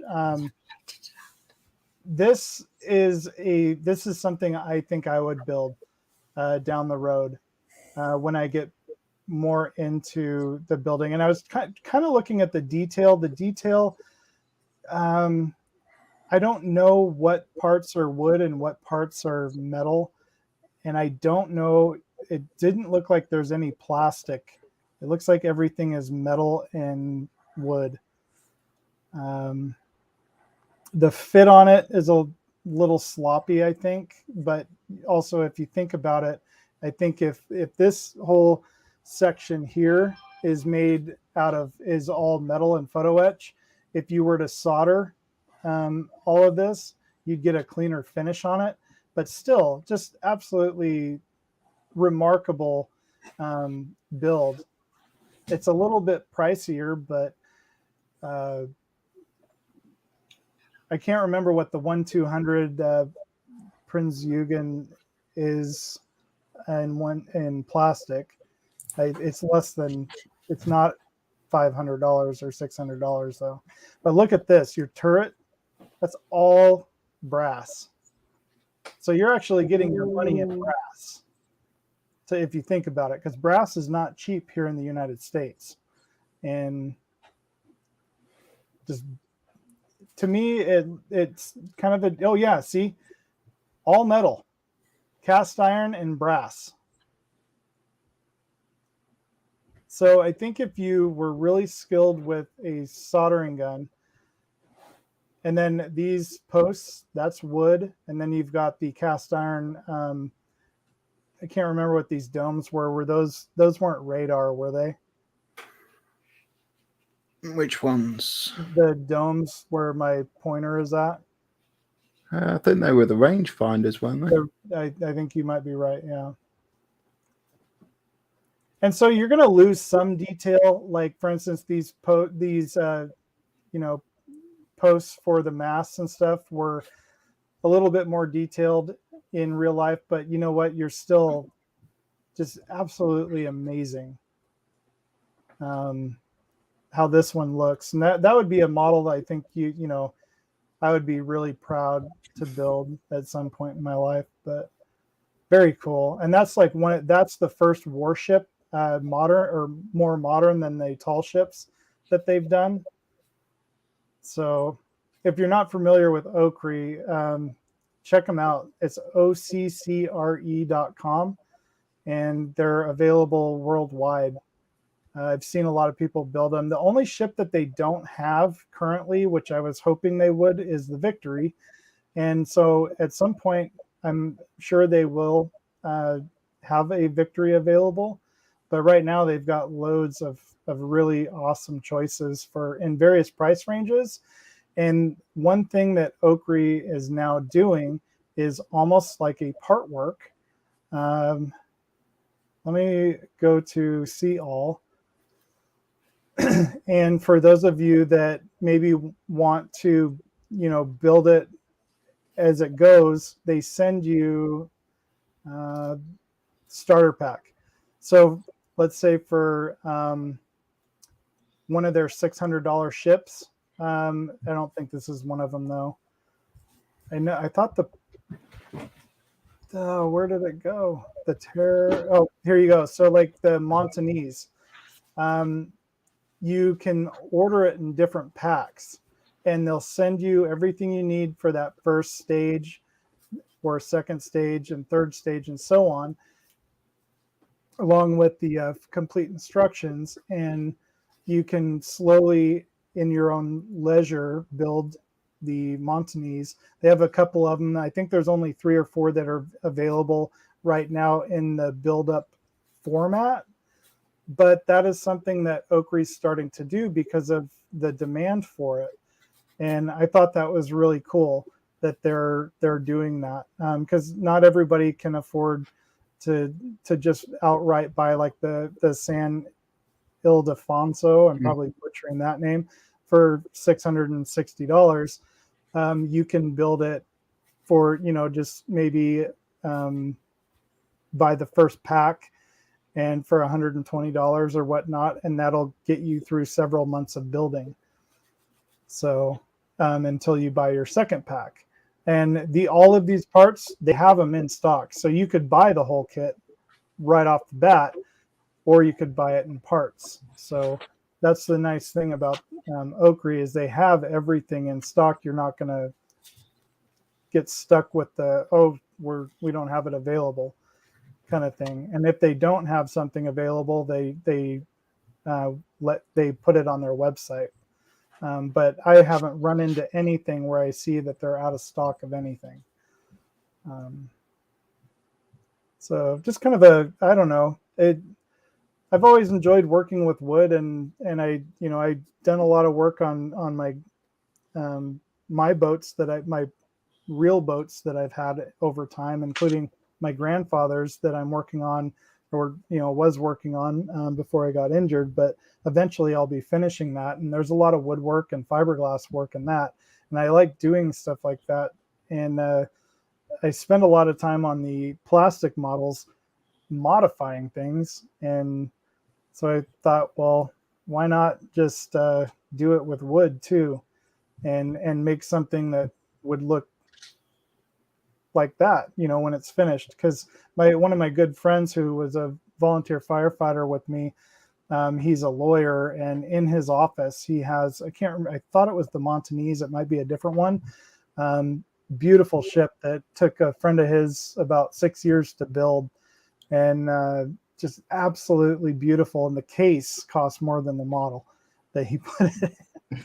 But it's, just one of those things that's always fascinated me.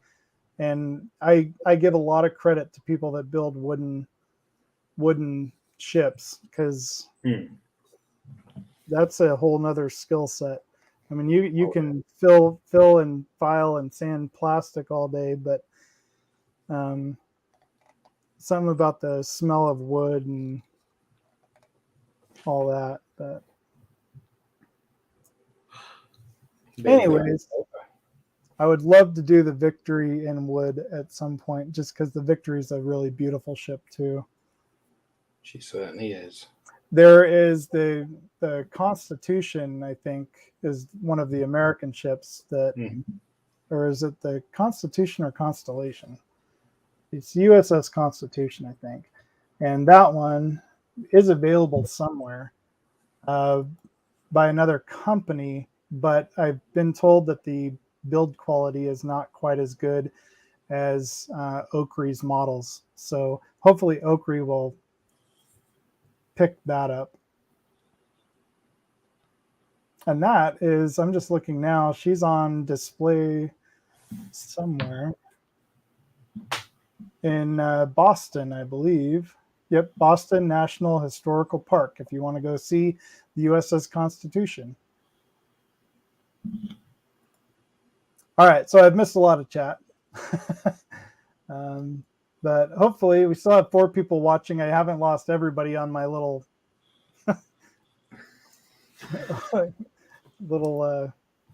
rant there about Oakrey. But Dirk's just said, you guys with your ship talk make me want to build one. I have several in the stash, but have yet to build one. Don't do it. USS Yorktown. And he says he thinks he has the United States tall ship in the stash somewhere. Ooh. So the only tall ship I've ever actually been on was the USS, or no, I don't think it's USS, but anyways, it's the Washington. I can't remember what her. Let me Google.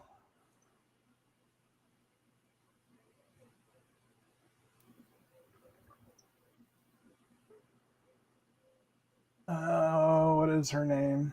Lady Washington. That's what her name is. The Lady Washington. And she was in the movie Pirates of the Caribbean.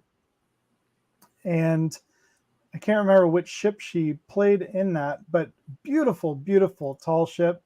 And let me, I'll head over. So there's the tall ships of America, the Lady Washington. She's a lot smaller in real life than I thought she would be. And I've been on board of the Lady Washington, and just the crew they sail around in different areas of Washington State, and you can go visit it. And they have a rotating crew of 12 that you can volunteer to be a member of the crew, which is really cool.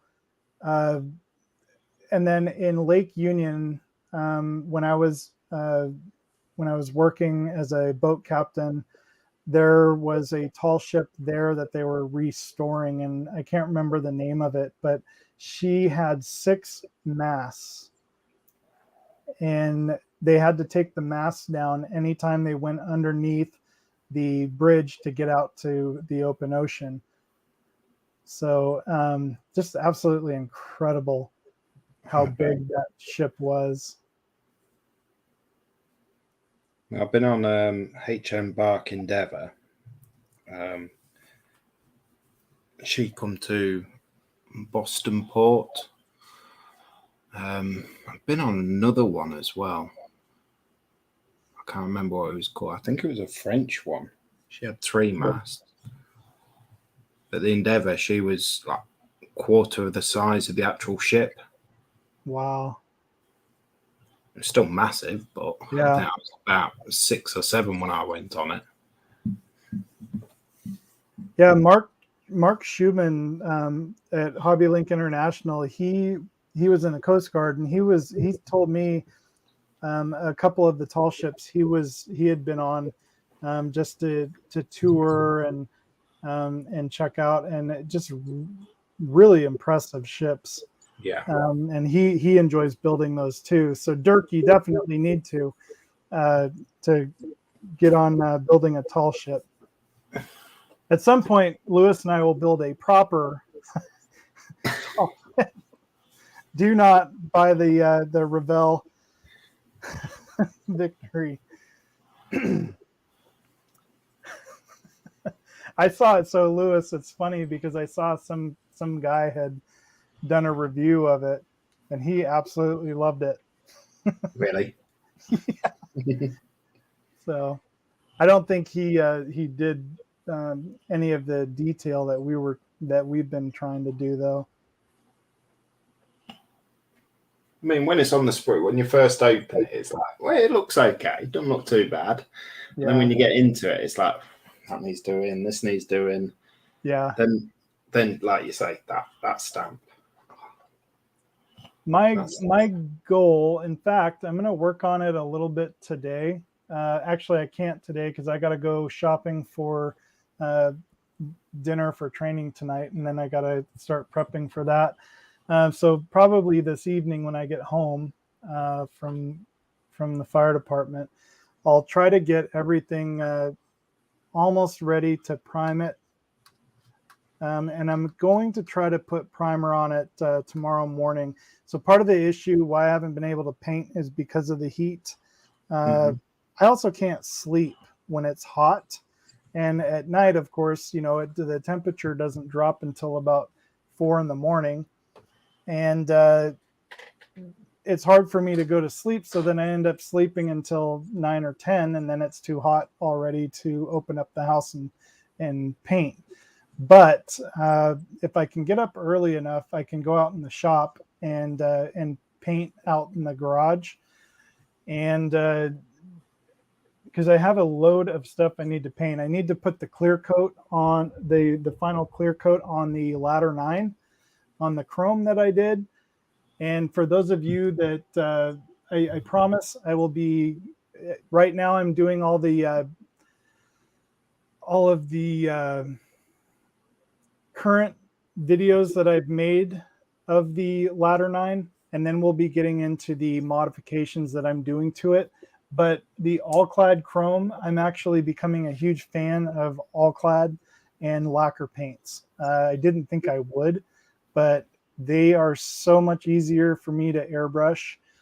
They work really well with my airbrushes, and I like the overall look of them.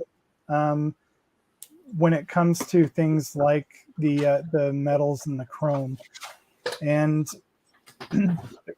pretty impressive system that they have. And so the chrome that I'm doing for the ladder 9 looks a lot more appropriate than the plasticky chrome that they had for the diamond plating on the ladder 9.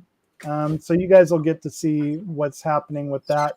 Probably within the next month, I'll be getting to, maybe in August, late August, I'll get to the modifications that I'm doing to the ladder 9.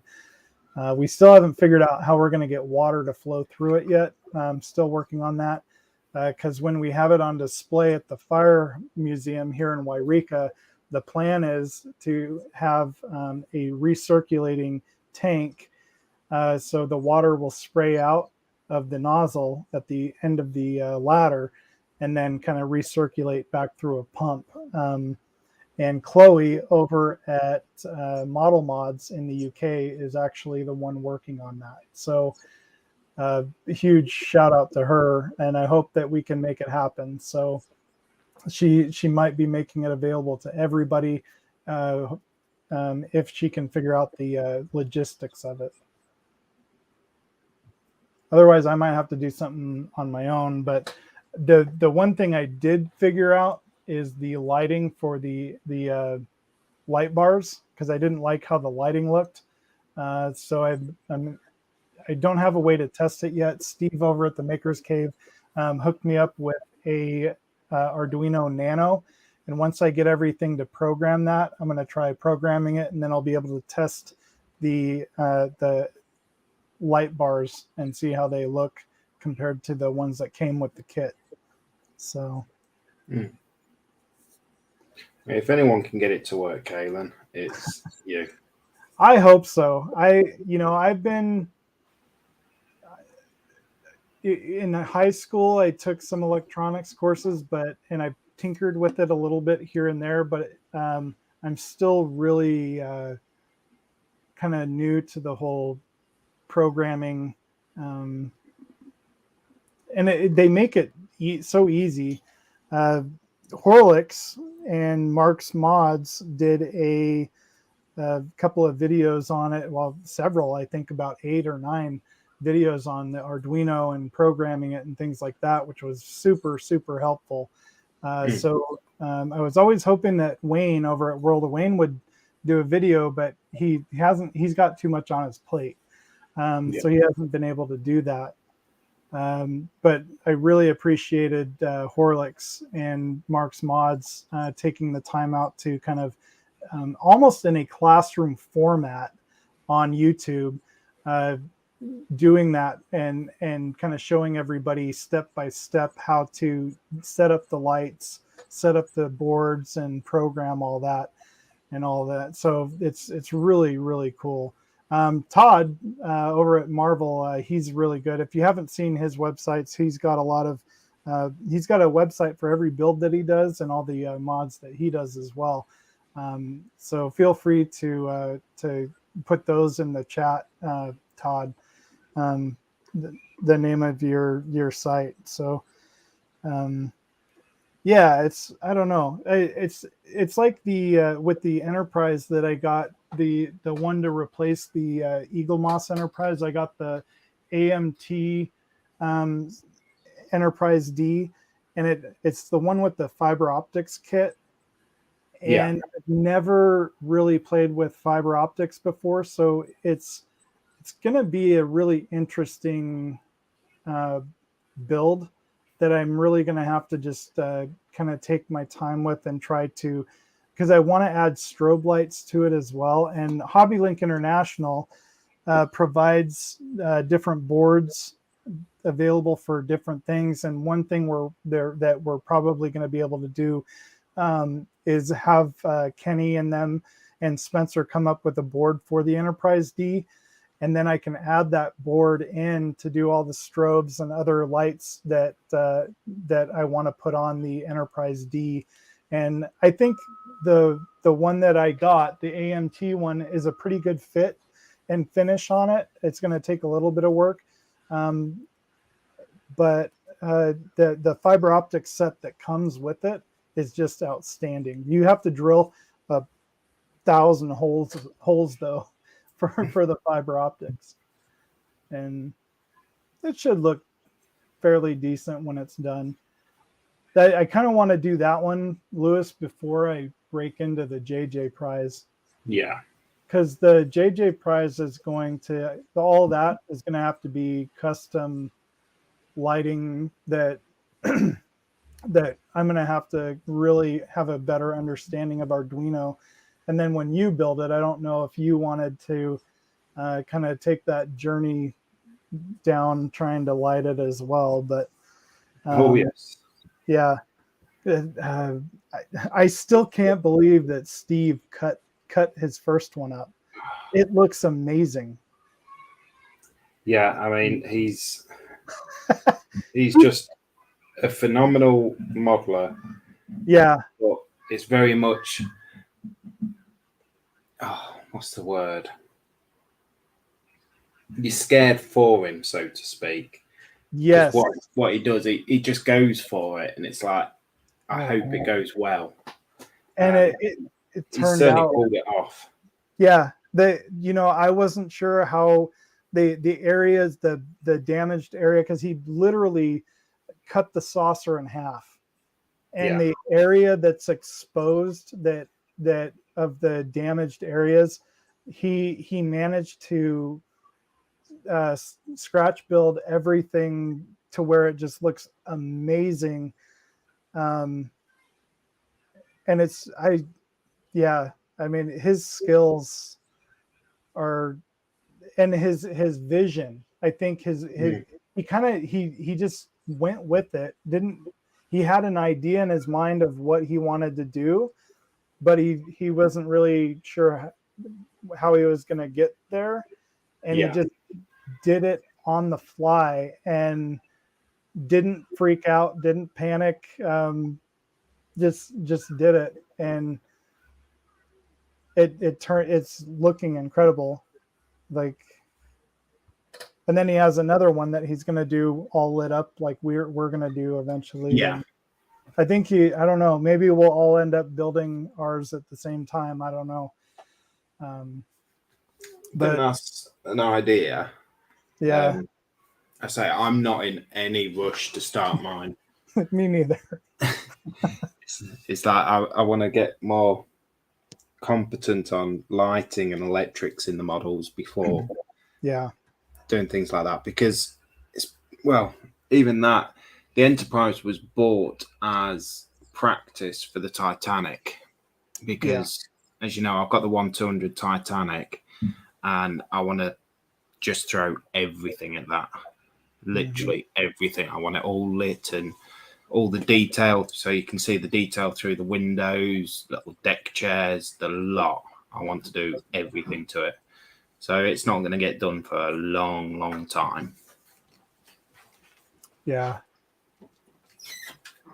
That's kind of how I am with I think I want like the Iowa, either the Iowa or the Missouri to be my end all, you know? Yeah. Just because I am still on the fence about the Titanic. Oakley has the 1-300 Titanic, and I want to see somebody build it before I get it, but it's reasonably priced too. It's only like $300 or something, maybe a little bit more, but it's 1-300 scale instead of 1-200. And the thing I struggle with the Trumpeter 1-200 Titanic is sometimes you may have a good hull, or it may be a little twisted. There's a lot of work to do on the hull to make it right. And for those people that followed Midwest Model Shop, Ben over at the Midwest Model Shop, he's doing the Titanic the way it was meant to be done. Yeah. And he's building two of them. He's building one for a client, one for him and his wife, and just beautifully done. And he's taking his time with it. And that's where it's like I see where you're going to go with it, and it will be absolutely amazing. And for me, it's like, I think if I was to ever build the Trumpeter kit, like, I don't feel like I'm ever going to be at that skill level to where I can, really do it justice. But I don't know. We'll see. I mean, I know that the kit itself's got its issues. The hull, any kit. Yeah. I mean, the hull alone, what they've done is they've mirrored both sides. So both sides of the hull are identical, whereas on the actual ship, they weren't identical. Yeah. I think the guy who was producing some photo etch to alter that, I think he's stopped doing it now. But that said, how close are people going to get to it to actually see the rivet details in the actual ship? I mean, mine's going to be behind a plastic clear case, so you're not going to get your nose pressed up against it. So it's also going to be on a shelf, so people's going to be at least 4 or 5 feet away from it. So as long as I can see it looking good from that sort of distance, I will be happy. I want to do the interior bits because it's a challenge for me. It's going to push me. I have also had some weird and wonderful ideas with the lighting that I am trying to source, or I think I might have sourced it.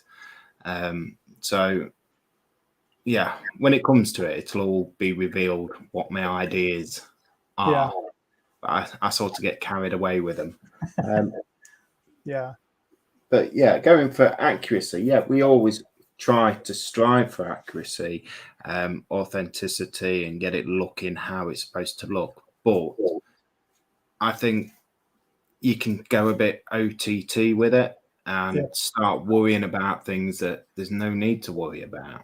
Yeah. You know, That's sorry. No, I mean, yeah, that's very true. And I think that's part of my OCD, and sometimes I forget that not everybody's going to have it this close to their face like I do. And it's hard for me to remember that I need, I'm not going to make a exact replica of anything. I'm just kind of, and I'm creating a representation of what it was and what it looked like. And so, yeah, it's like, I always, it's hard for me. And I think it's hard for a lot of modelers to really kind of step back a little bit and maybe look at it at arm's length rather than right here. And I mean, Nat, for me, she's fantastic. Because I'll show her it and she'll say, "Oh yeah, that looks brilliant, this, that, and the other." But she's got that outside opinion. She doesn't know what they're probably supposed to look like, what the actual colours are, how things were set up. She'll just see the model and see it painted up, this, that, and the other. Which is good because it gives me that confidence to say, well, I'm going to stop now. Yeah. But I understand where you're coming from. I mean, crumbs, if I put like a twin turret on my HMS printer Wales that I'm doing, if I put a twin turret on that, it's going to stick out like a sore thumb. Because I have a quadruple turret at the bottom, and I think it was a triple turret above it. It was either triple or twin turret above it. I'm going to keep it accurate to how I can, but not try not to worry about little things about where rivets are and this, that, and the other. Yeah. Or the formation of the rivets, which on the Titanic was quite a big thing. But my combat to that is whatever side's more accurate, I'll have that side facing out into the room and the other side pointing to the wall so no one can see it anyway. Yeah. It's going to be on a shelf that's screwed to the wall. Yeah. Yeah, that's kind of where it came with the Eagle models, the Agora models, Bismarck. When it comes to the colors that everything was on the deck, the deck just, to me, it didn't look right and all that. And so those are easy things that I can fix. The hull, for that matter, it's going to have those panel lines in it, but when I look at yours on the shelf above you, you don't notice it as much. You just see the general representation of the hull. And granted, if I was to go crazy and grind each and every panel line down and then fill it and then have to repaint the whole thing, to me on that kit, it's just not worth that, because I like the paint job on the hull. The hull already looks beautiful the way that it's painted. So I'm just going to leave it be. And that was kind of a struggle for me, because it's like in all reality, I'm going to build the 1/200 trumpeter version at some point. And that one I can go, balls to the wall with, so yeah. But yeah, what else have you been working on? Just the figures? Yeah, I've done some. Just passes the bottom bit to that. Did you get the walls all done? No, there's quite a few of them. Nat's just destroying it at the moment to bring it over. Oh, shut up. That floor isn't glued in.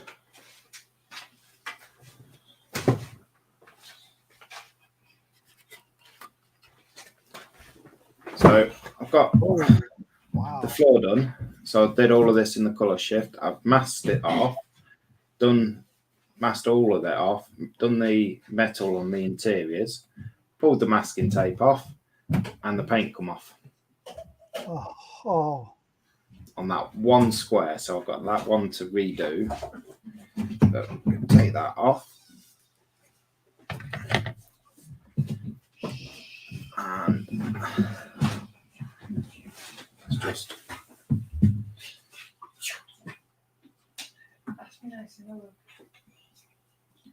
just bear with me. I need to lift the camera up.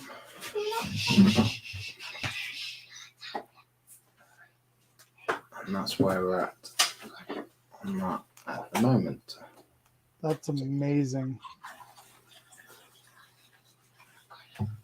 Wow. Just got these ends to do where it's all burnt and broken and whatnot. I really like those colors too. Thank you. These things took forever. I imagine. Red and yellow stripes. That was all. What was the? That was the paints that Paige had picked out. No, these ones are the colour shift. Okay. I think the blue is one that Paige has picked out. The blue on the skull and just in them triangles. I think that was her paint that I borrowed. That red, that the is that red that you lined everything with? Yeah. Wow. That's just, yeah, that's incredible.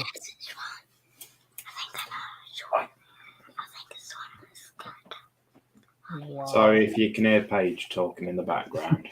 Hi, Paige. Hi. And Connor. And Connor. How are you, Connor? Very well. How are you? I'm doing good.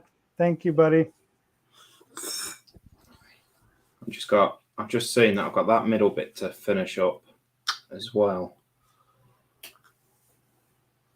Just got to do that middle there. Wow. And is the crest going to be is that like a phoenix? The Warhammer Phoenix or whatever it's called? Yeah, I think so. Is that going to be?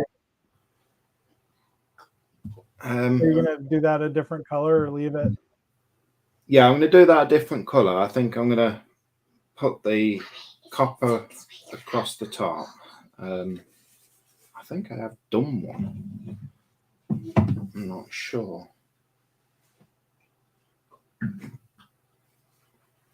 No, if I have, I can't find it. But I think what I'm going to do is just across the top and the main body, do it in a copper, and then put the color shift just on the feathers as it comes out. Wow. And then this bit, I think it might go red, then yellow at the bottom. That'll look great. Dirk's wanting to know what he's looking at.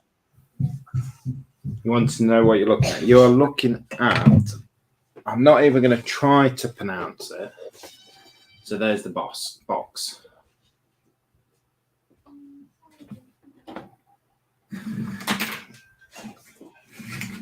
Shift them out of the way. I mean, on the box, it's very white, gold, and red. Yeah.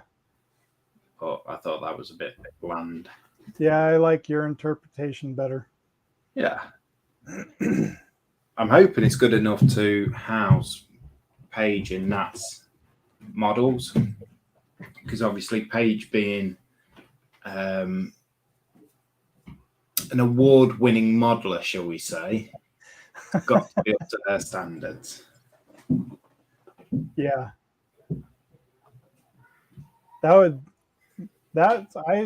You should enter at least that at Telford, I think. No. I No. think he'd have a chance. Do they have Warhammer there? I think so. I think it's like sci-fi or futuristic, or Okay. they have no end of different categories that you can enter into. I think there is one for this sort of thing. Yeah. But like I keep saying, my work's not good enough for Telford. I I don't know. That's pretty amazing to me. That's where I still haven't. I was actually thinking about this last night. Those Verlinden figureheads that I primed them, but I still have yet to try painting them. And I think what I'm going to do is get the life color set that you can do. It's like the flesh tones and all that. Yeah. And I'm going to try using those. I really like the Verlinden molds. The hair strands are really super nice. And I almost feel like if I was to airbrush those, they would look better than if I hand painted them. Because I feel like if I try to hand paint these, especially the hair with that fine detail, it's going to fill it in and you're going to lose all that really nice detail. Could you dry brush it? That's probably the better idea. I just don't know when it comes to figures like this. So do you clear coat them? Because I think if you were to clear coat, you're going to lose that kind of the look of the actual paint and the detail. I don't know. Pass. I clear coat vast majority of mine, but depending on what it is depending on what type of clear coat I use. Uh-huh. So on the Slave one I did, that was a gloss clear coat, and it was a high gloss clear coat, so I deliberately went for the shiny look. On these, I'm going to do it in a satin or a matte clear coat to really dull the shine of the paint down. I'm not sure how it's going to go with the color shifter paint, but it'll be an experiment. Mm-hmm. Yeah, so with hair and the face, because that's the thing. So it's like you don't want it shiny, and you also don't want it too flat.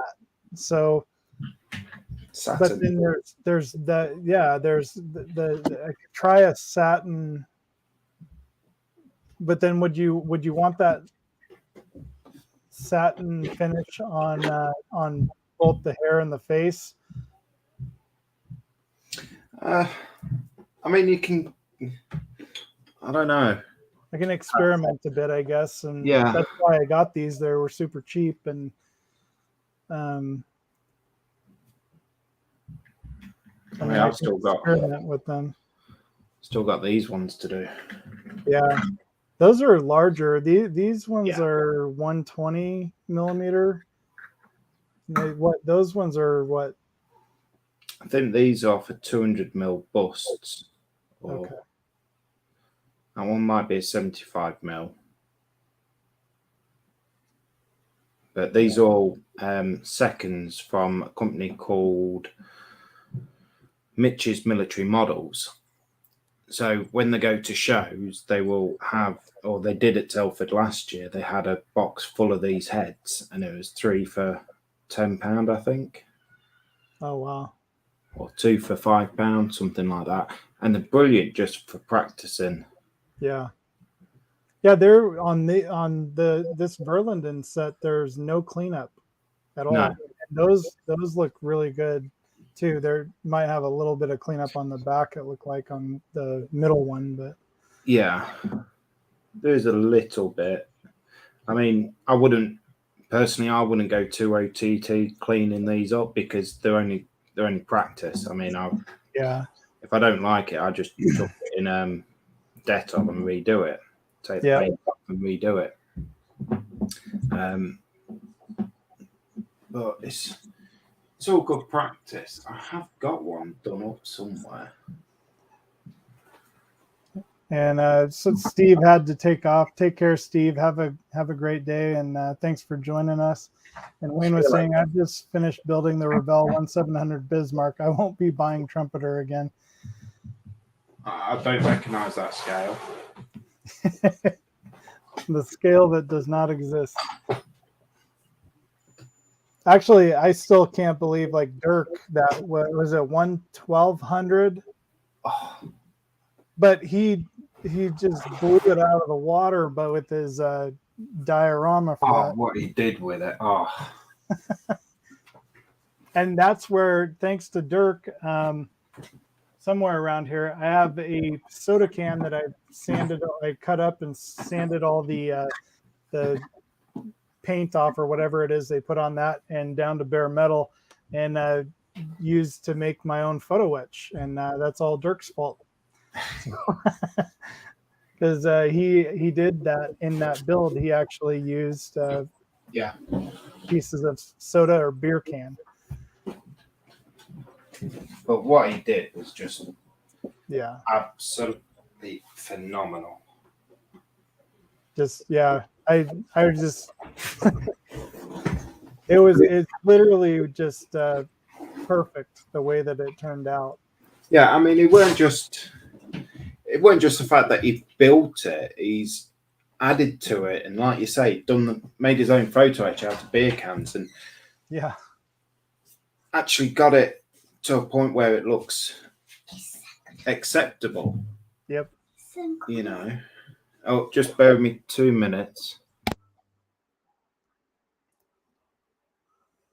So Chris was saying, blame Dirk. I like it. Yep, it is. It's all Dirk's fault. No, and that's the thing is trying to flatten it out is because if you, I need to try different ways of cutting the metal, but if you cut it with scissors or try cutting it, the metal from a soda can, it kind of bends over, but there's ways to straighten it out and just make it look right. But Dirk made it look super easy. Yeah. He can go off some people. It was absolutely stunning what he did. You know, and like I say, he's altered it and changed to it, added to it, and said this bit isn't right, done something else, changed that bit to make it look realistic and correct. And and that's the thing with Dirk that I've noticed is he is one of those model builders that builds with purpose.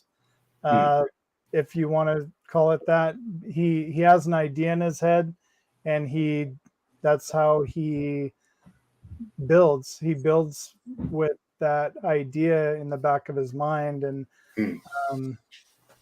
it's not always gonna be just the way everybody else is building it. He has his own unique way of doing things, which is, I think that's what makes him such a great builder too, is because he's not he'll build something and it'll look totally different than anybody else's, or he'll come up with a diorama or idea for it that really just works in the end, and you kind of see his vision come to life, and that's really cool. I like the fact with the case that he's done for it. He says, I've just got this and just chucked it together, and it's like you got the rivet heads and everything on the outside of the actual case as well. It's not just thrown together. He must have planned it and drawn it out and everything like that. But the only thing is, he's just said drinking the contents of the beer can first helps. Well, I'm about to have him fall out with me because I don't drink. Mr. Teetotaler.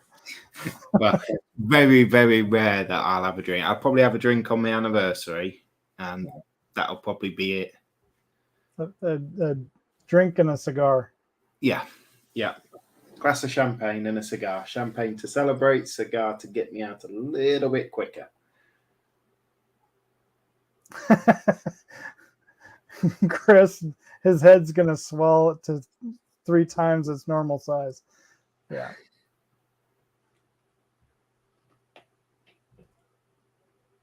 Oh yeah, I wanted to. I need to find it.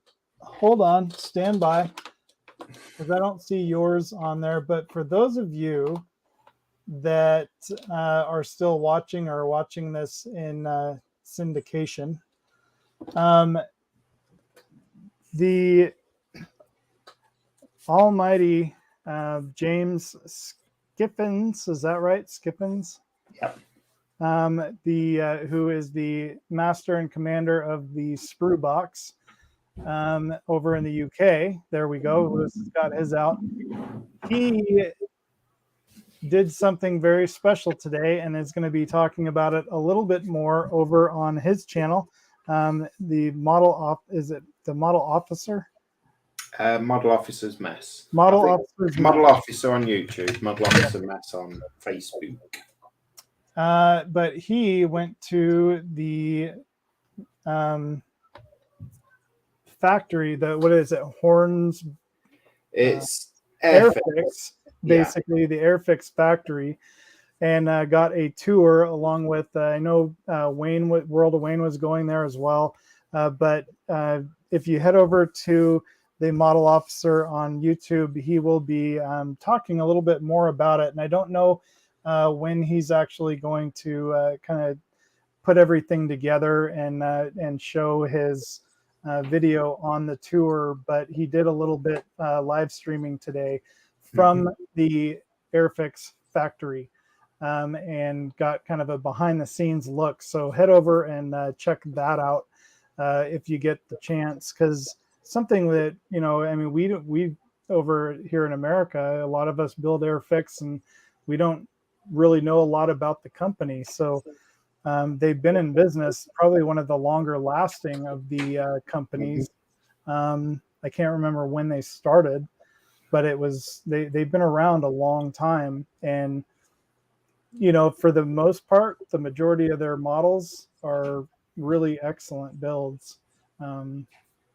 So no, they also have a lot of different airplanes that they come out with that aren't available from other manufacturers. So it's kind of cool. And sitting behind me is the 124 scale P51D Mustang, and also the Messerschmitt Bf 109E. I ended up selling those just because they are massive. And I just, I don't see myself building them at any time soon. And it's a kit that's hopefully going to be available for a long time. And Lewis, you've built the 124 scale before, haven't you? I built a 1/24th scale Hellcat. The Hellcat. Airfix, yeah. Yes. And they just recently re-popped that, I think, right? We were talking about that. They've stopped doing them. They did? Oh. Yeah. I binned mine with the intention of getting it again and throwing photo etch and everything at it. But they've actually stopped making them now.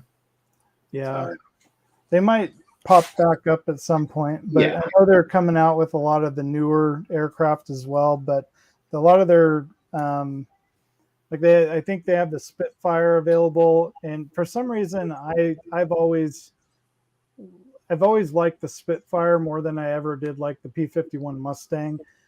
Spitfire was just one of the best planes of Second World War.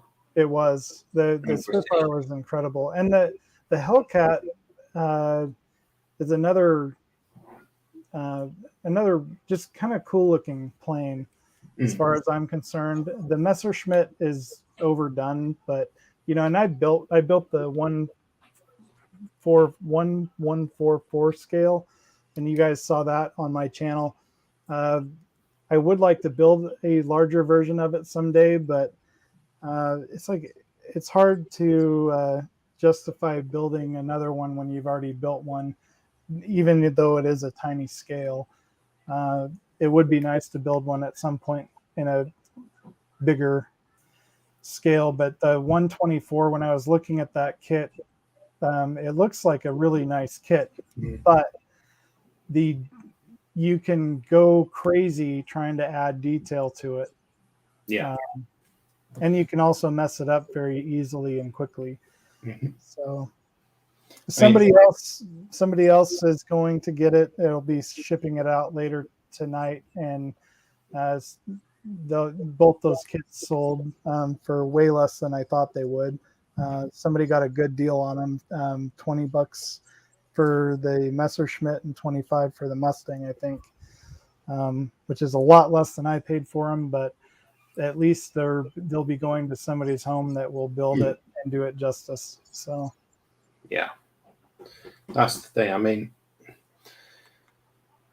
I think everything has its own value to you. Yeah.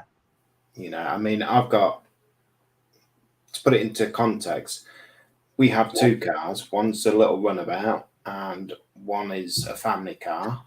Both of them are, well, the runabout's less than £1,500, and the family car's less than 10 grand. But to us, they're priceless because we need both cars. Them kits to you, you're not going to build them, so they don't hold much value to you, but they will to someone else. Yep. And in relation to Dirk's comment, Spitfire. I have to agree. I do have a 132nd P51D Mustang up there, and it's the Dragon kit. And that one has everything for it. It has the metal wheel struts, the resin wheels for it. It has a lot of photo etch that came with it, and the detail that Dragon put into it, absolutely amazing. And like that one, I don't even remember what I paid. I didn't pay very much for it, and I got a good deal on it. But that one, I will never let that one go because I know I'm going to build it someday, and I'm going to really appreciate that Mustang. Now, if the same thing is, I have another Spitfire that's an Edward kit, and it's over here up there, and it's a smaller scale. I think it's 1/48 scale. But that one, every time I look at it, I just can't wait to build it, but I know it's going to be a while. And you know, that kit, it's not the best kit of a Spitfire, but it's, you know, it's like you said, I mean, that kit means a lot to me. Because it's one of my favorite aircraft from the war. So I also have a P400 by Edward that will be built at some point. And that one, I'm not too familiar with the P400, but it's just a neat looking plane. And it's got a special livery that I think people will like. Because you know, the American guys got a little creative with the graphics they would put on their airplanes, and it's a nice one. So,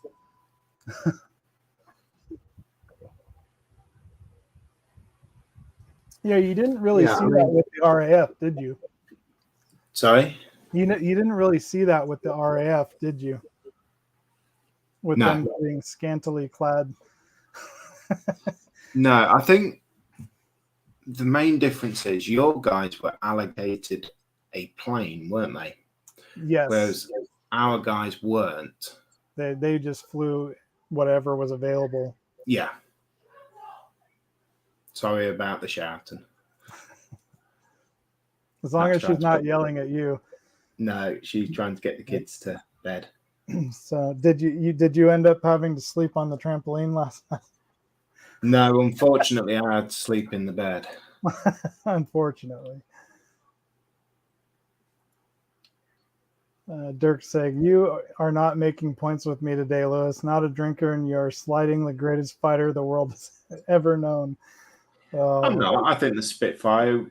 I agree with you. The Spitfire is the greatest fighter the world ever knew. Yeah, I agree with you, Dirk. What in Dunkirk there was that in the movie. And this is where I wondered how truthful the movie was historically. So they basically made it seem like, so the actor was I think it was Tom Hardy. He flew this Spitfire that basically saved the day in Dunkirk. Mm-hmm. And was that true? Was it basically one pilot, or was it he just singled out in the movie because they wanted to make it look like so one pilot saved the day? I've not actually seen the movie, but my knowledge from Dunkirk, there was a Spitfire pilot that was shot down over the beaches of Dunkirk. I think he was rescued, but don't quote me. And he did shoot down, he did help them out quite a lot. Okay. But there is a big thing. There's a big split over here between the RAF and the Army. Yeah. And it all stems back from Dunkirk, because the Navy went and helped the Army. The Navy rescued the Army. But the Army never see the Air Force. And the reason they never see the Air Force was because they were further inland. Because they were stopping the fighters and the bombers coming over the beaches to kill the British troops. So they never see the RAF at all. So the Army assumed that they weren't there. Yeah.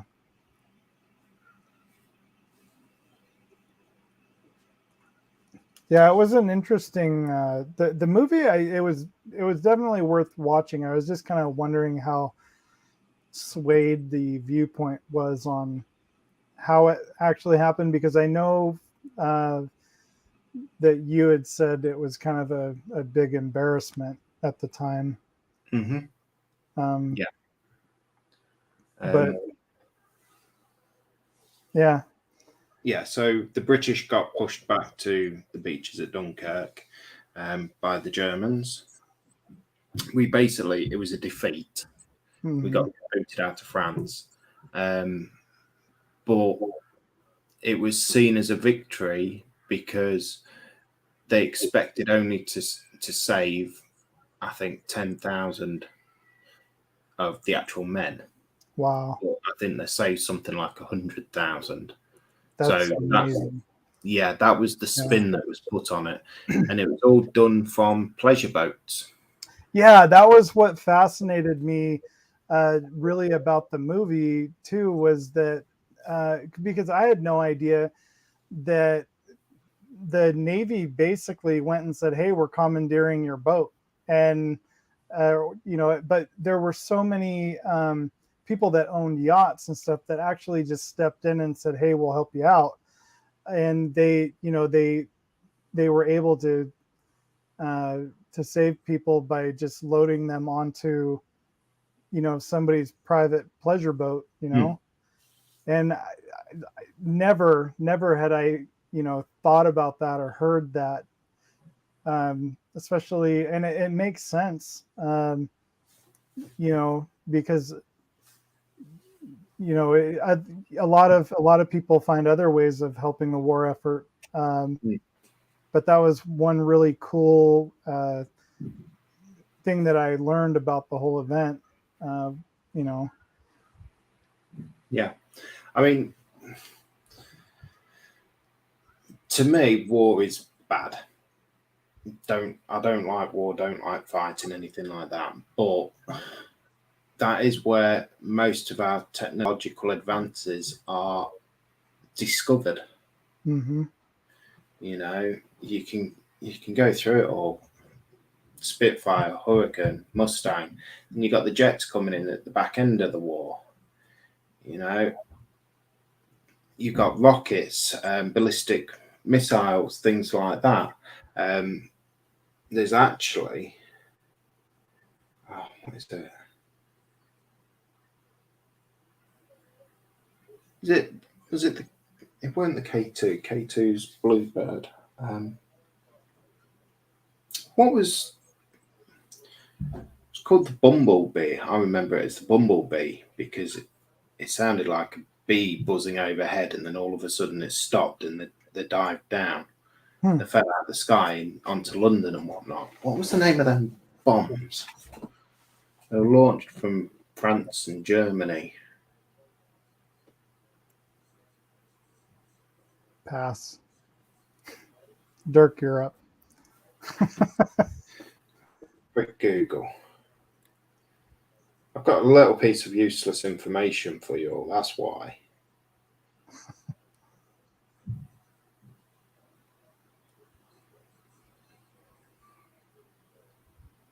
The V1 and the V2. Oh, okay. So, bit of useless information. In our trucks, there's 3 different types of tachographs. Mm-hmm. There's Stone Ridge and then there's Siemens. Siemens make a V1 tachograph and a V3 tachograph. So they're the 2 different types of tachographs they make. And the reason they've named it V1 and V3 is because the V2 was so good at bombing Britain during the war, they didn't want to be connected to it. So they skipped the V2 and gone straight onto the V3. That's interesting. Bit of useless information. There you go. Yeah, it's amazing to think of how far in just like the last, even the last 60, 70 years, how much things have changed. I mean, even just looking at the different aircraft from back then and even computers and things like that, and how we communicated. Everything is just so technological now that it's like war will never be the same. I don't think. No. I mean, it's actually scarier now. Yeah. But Maybe, I don't know. Nowadays, you've got drones and everything where they don't actually have to go in. You get someone sat, I know in this country, flying a drone over places like Iraq and whatnot, and then they go home to the wife and kids and whatnot at the end of the day. Yeah. Things change. Not always for the better, but they change. Yeah. Well, so far, this has been the longest Monday Coffee with Kalan. I appreciate you joining me, Lewis. It's right. Nice I apologize for keeping you. Oh, no. I don't have to do anything other than go shopping for dinner tonight. And then, I don't know. I still haven't decided if I'm just going to go with like spaghetti and meatballs or just, because I can even do most of the prep work here at home in the air conditioning. But Lewis Dirk was asking, is that a Tyrion Lannister head on your desk? That one, I believe so.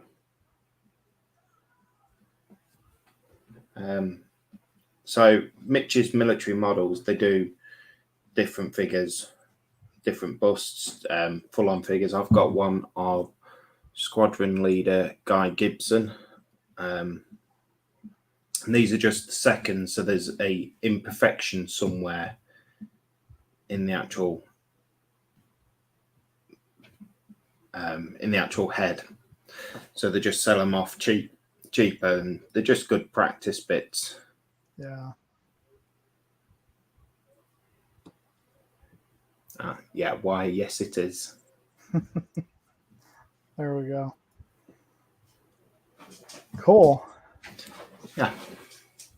So, has Mesa Cyclone 6 done anything lately, or no? Not lately, no. Not lately. No, it's been a bit hectic with work and everything, and Yeah. then getting him to concentrate to do something. So, but he will be back doing something, no doubt. I know he enjoys doing the live streams. He enjoys chatting and whatnot. Yeah. Yeah, I still need to figure out what I'm going to send him for his birthday. I know it'll be Lego related.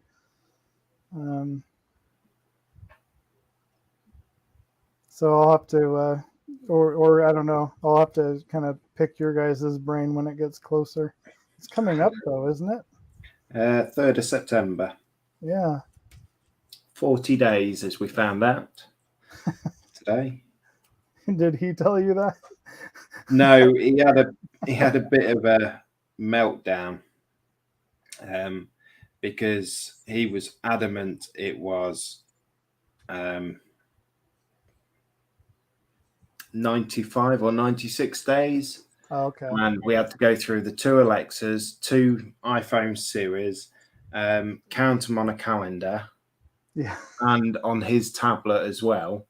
And he still thought every single thing was lying because he was adamant it was 95 or 96 days. But we got him calmed down in the end. There you go. It begs the question, is there a Tyrion body out there somewhere? There very well could be. I am just having a look now. See if I can find it.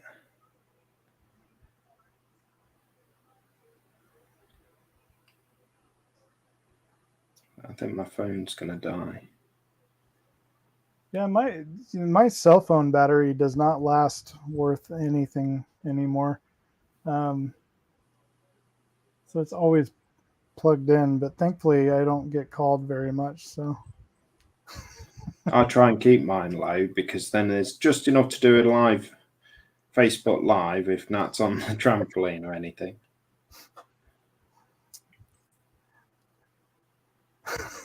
But then it just goes dead and she can't do it back.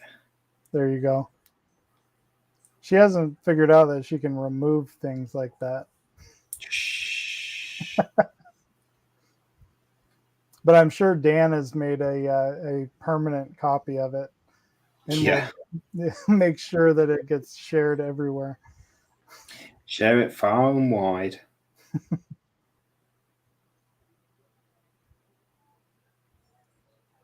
Yeah, I was looking at the YouTube stats on my videos. My number 1 video is the paint shaker. The paint shaker I made out of a jigsaw. Yeah. And that surprises me because occasionally I'll get like a comment on it or whatnot, but I guess I really haven't shown it being used since I made that video, and I probably should do an update on it because it's actually, it works out really well. And something I saw somebody else use as a Velcro strap on it to hold the larger bottles in place so that they don't go flying off. And the only thing I would say about it is if you're going to build one, and I think I said it in my video, is use a variable speed jigsaw. Yeah. Because if you go full bore on it, it doesn't do as good of a mixing job. It's kind of moving too fast. And if you have a glass bottle and I put stainless steel nuts in mine for mixing. Yeah. And what I noticed is if you go full bore on it, that stainless steel nut's going to end up chipping away little tiny glass pieces into your paint. Yeah. So if you just go slow, it works really well. And I don't use my jigsaw out in the shop, so might as well use it for something useful.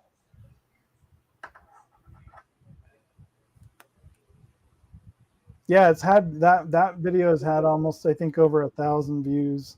Really? Yeah.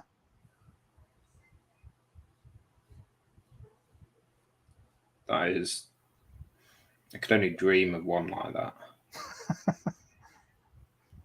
Yeah, my paint booth one it gets a lot of views, but I feel like I haven't done a really good thorough update on it, as well as with the Posh Airbrush. I think I did a full video of airbrushing with it. I just have never finished producing anything. Yeah. Because I don't know. I struggled with the whole learning curve of starting to airbrush. And I hated it. I really hated it. I dreaded airbrushing, and I tried to avoid it at all costs. And then I got the cordless air compressor with the brush that came with it, and now I love it. Yeah. So, just for Dirk, I have found it's not such a body. They're V busts. There's a V bust Game of Thrones set. It's £60. You get Tyrion Lannister, the Kingslayer, and the Hound.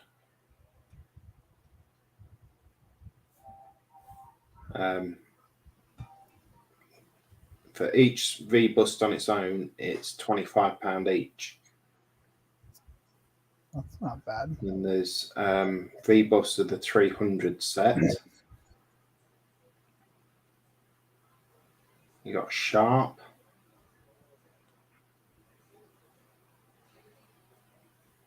How big are they? Pass. Hmm.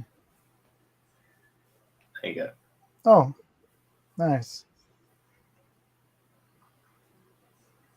I like the busts that they come out with sometimes. You've got Johnny Johnson. Dirk's gonna have to search for those. I can send you, get Kalan to send you the link, but I want you to turn around and say the Spitfire is the greatest plane in World War II.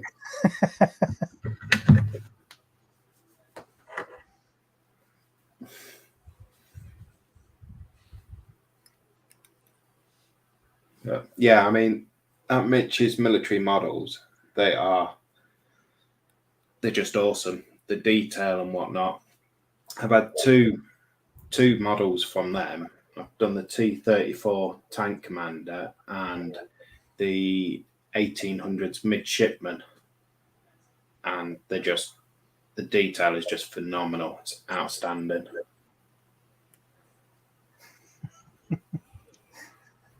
Oh, here he goes.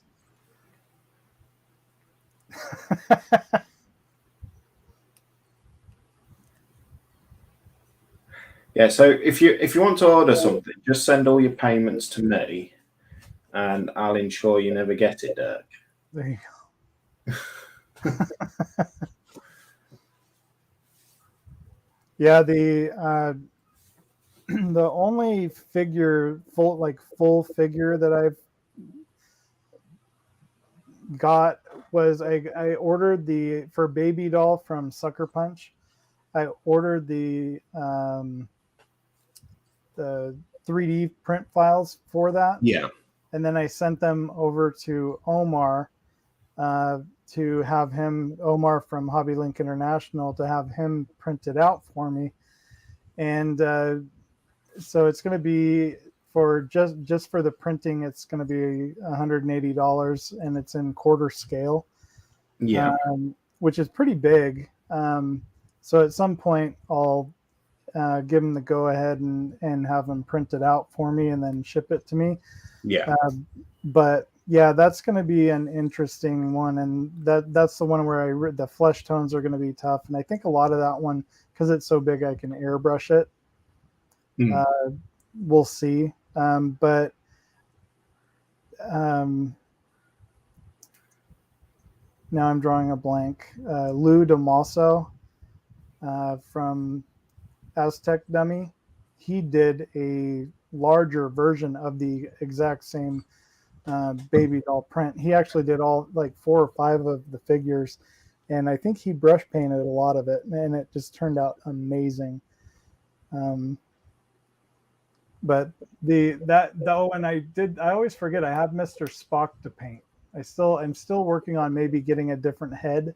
Let me grab him real quick. And Yeah.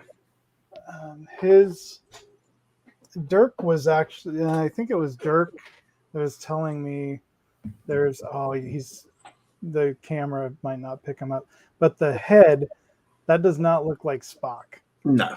So they did make a more accurate head. So I haven't glued it on yet because I might be ordering that. But I still need to go through and clean up all the seam lines. And then I don't know. There's a few areas that need filler. But I think Mr. Spock will actually be my very first figure that I've actually done from start to finish. And this one should turn out pretty interesting. But that being said, Kenny over at Hobby Link International, he had a link to a bust of Mr. Spock and Kirk, and they looked really, really cool. And I was thinking about possibly at some point trying to do those. See, I really like the busts. I like resin purely because of the amount of detail you get in it. Mm-hmm. I know you can get the detail in the plastic, but it's just, to me, it just seems so much crisper. Yeah. The problem with this one too, I mean, look at on his head. There's actually 3. There's the main seam there, and then there's one there, and you lose that because you're gonna have to sand that down. So you're gonna lose the hair detail. I'm sure it can be done, but also the face just doesn't look right. And Dirk was saying he put out a video on those heads. Yeah, Nat's just gone to find a couple of figures that I've got. There's one from Mitch's Military Models and one from another company, RJ Modeling, I think it is. Hopefully it'll say on the box if she can find it. For those of you that don't know, Nat is Lewis's secretary, so you can also. She's got a very good one. She is very good. No. Certainly don't tell her that, Caleb. He's the one when he's not available while he's driving, she'll let me know to call him because he can't. Yeah. I often get a message from Kalan while I'm driving, and I have a Apple Watch, and I look at it off there, and then I give Nat a ring and say, "Oh, just let Kalan know I'm driving. If he wants to ring, it's perfectly fine." Yeah, works out. Just bear with me 2 minutes. Let me just swap with Nat. Okay. Yeah. No, one's in the kids' bedroom. We buried Guy Gibson then. Mm-hmm. Maybe you need to sort your stash out. I'll send some to Kalan. I still don't believe. I have yet to see his actual stash. So. Oh, I'll get a picture sent over. Literally, because we've got a little walk-in wardrobe in our bedroom. Yeah. And yeah, I'd say it's about half the height of a wardrobe. Well, that Titanic and Missouri take up a lot of space. Oh, yes. Yeah, I think they're on their ends, so at least we've only got the height to deal with. But, oh, God, it's just literally trying to fit all these big, massive 1-200 ships and whatever scale plane he does. And it's just any nooks and crannies, that's where his little ones get stuck. Yeah. You need more shelves in your room like I put up. Need a bigger bloody house. That's good. Someday. Oh God, yes. Get a bedroom just for his bloody models. That's what this has turned into. It is when Melissa lets you have your space. Yeah, at some point I'll have more open for her to work on. We're trying to the paint booth. If it gets moved out to the garage, then we can use that as a sewing table. But she uses the kitchen right now because that's the biggest table we have. What's funny is the kitchen table. She actually built that years ago with her dad, and it's a beautiful table. It's big. It's almost too big for our house. But yeah, we're not too bad with this one because ours is expandable. It's like you can comfortably you can fit 6 on it as it is, but we just use 5 because we have it pushed up against the wall. yeah, But as it's expanding, you can easily get 8-9 people around it. But again, same as your situation, when we've got it expanded to get more room, it just takes up so much of the kitchen. yeah. You Yeah, found our house, like the kitchen literally just flows straight into the living room. There's no dining room space, and that's kind of it feels a little more crowded than we're used to. Yeah. Oh, bless you. That's the only problem with our hobbies is trying to fit it around the space that we have. Yep. Especially when you have like nearly 2 meter long models. Oh, yes.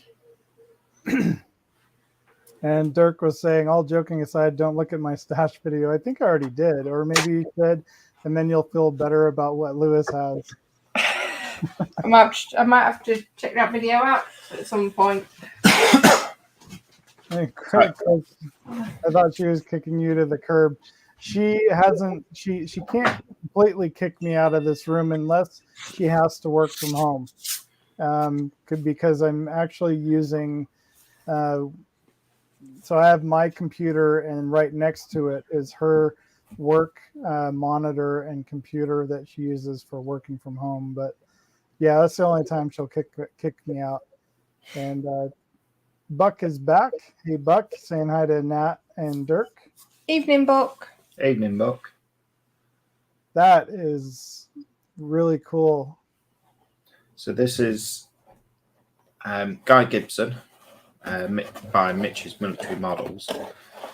And I'm going to watch my paper.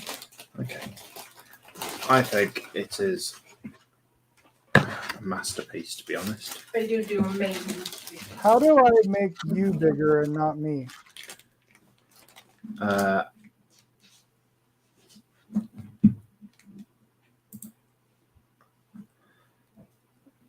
Or wait, can you do it?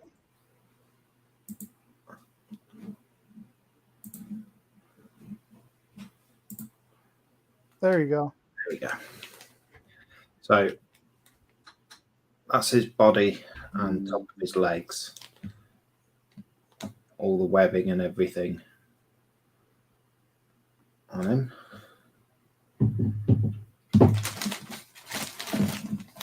There you go. Focus. Wow.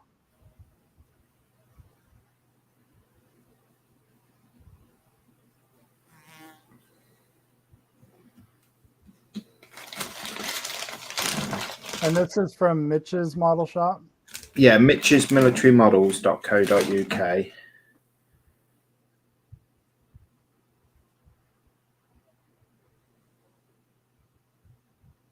Wow. The only thing with this, he's supposed to have a dog. And I'm not going to say the dog's name. That's incredible detail. But, Oh, I remember you talking about the dog. yeah. Yeah. I'm not going to say his name, just in the pure fact that it's on your stream. But there's a big controversy over it because they've changed the headstone of the dog. They took the dog's name off because it's not politically correct. No, it's an offensive name nowadays. Yeah. Wow. What do you use? So you know the extra bit that you were holding on to, that thick part? That bit. Yeah. Do you use a saw to remove that? Yeah. So I would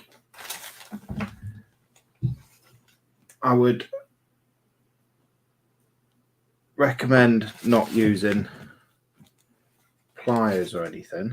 Nippers. Yeah. I have just realised. Oh no, that's all right. Yeah, I would recommend not using pliers because the stuff it's liable to chip away. Mm-hmm. If you're doing it like there, use some old pliers, but to actually get in there, I would use a saw to cut down into it and then sand it. But with it being resin, wet sanding, Mm-hmm. don't ever, make sure you wear a mask and everything. Got proper. Yeah, that's one thing I need to remember to do. I can't remember what it was. I just got some resin parts in that I'm. Oh, yeah, I'll talk about that in a minute. Actually, Gilly had sent me some bags and stuff to go with my tank build, the Sherman that I'm building. Mm-hmm.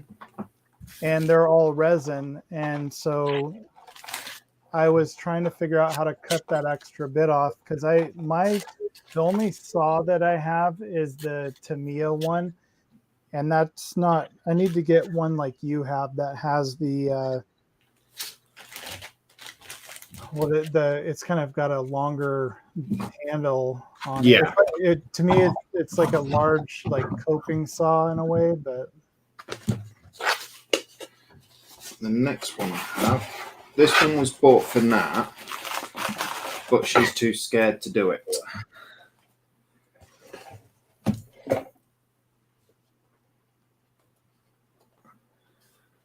And Chris is saying, yeah, use a little water when sawing to help keep the dust down. Also, even with the hand saw. That's smart. Sawing, anything that's going to create dust, so sawing, sanding, always make sure it's wet, and also wear your mask as well. Reason being is it's very, very fine dust that comes off, and you breathe it in, it's bad. It's nasty stuff.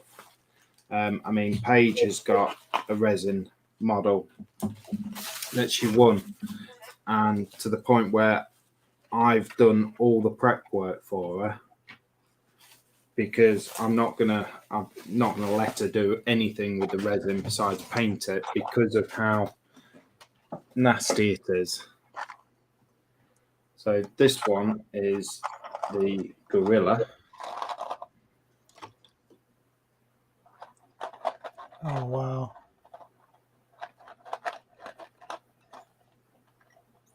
I don't know if you can see There's grains of the wood.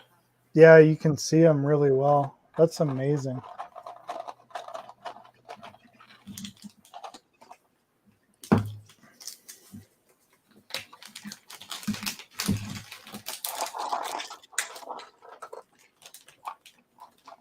Oh, this one's broke. So it's just broke at the top there, look. So Oh yeah. Fix. and just get a bit of glue, stick it back on. But you've got focus.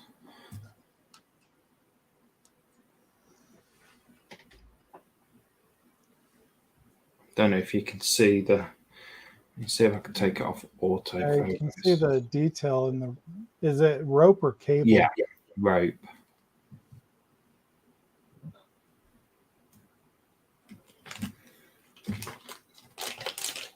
Yes, Chris, that's right. The flush cut saw for door jambs is basically what it looks like. I think that's the same kind of saw that Lewis has. Yeah.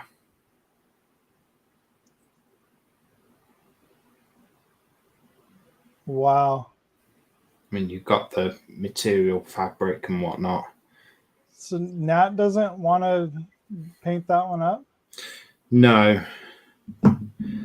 She said she wouldn't do it justice. Oh, I don't believe that.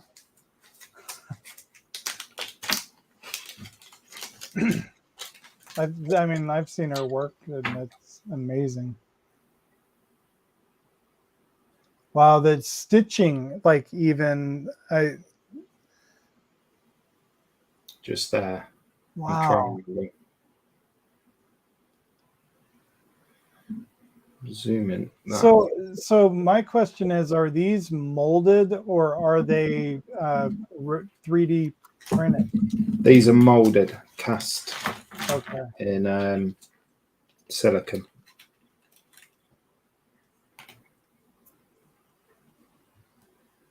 That's just outstanding.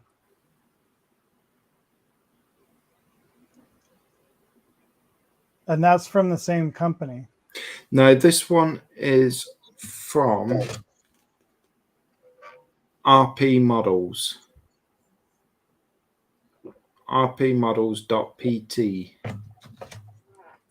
Okay. Dirk was saying that she could cover it with gems. She could turn it into diamond art. Yeah, that's why she's not going to do it. What's interesting too, and I've seen a few people actually cut the hair off and then recreate the hair with actual hair, which is stunning.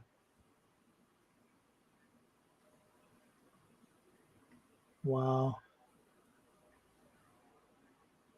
That's cool.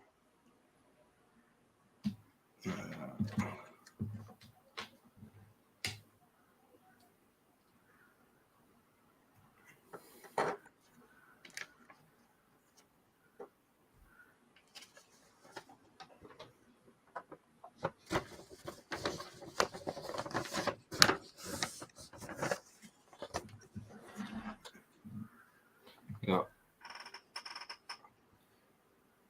little pistol mechanism on top and everything. Very nice.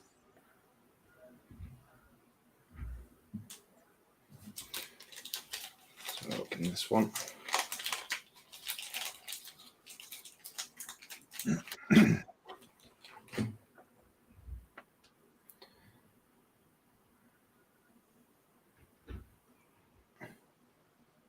That's amazing how much detail the cast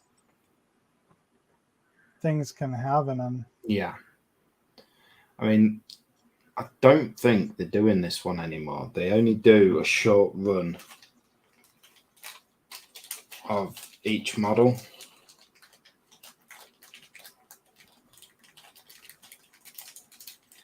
They're very, very limited.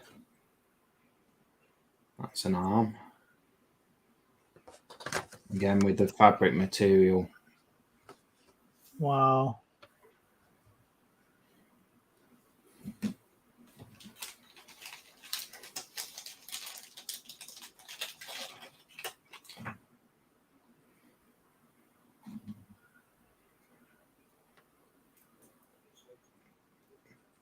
I just need sorting out a bit. And that's meant to fit in his head, but it doesn't fit. But it's an easy Easy resolve.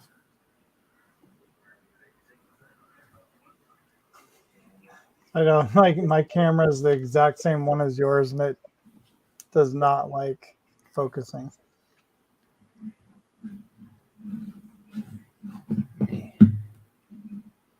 See if I can take off autofocus because the stitching on this.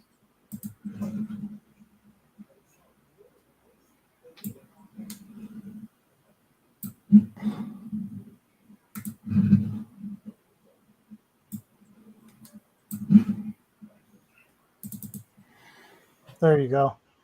You got Wow. Yeah, it. You see the individual stitching on it. that's awesome.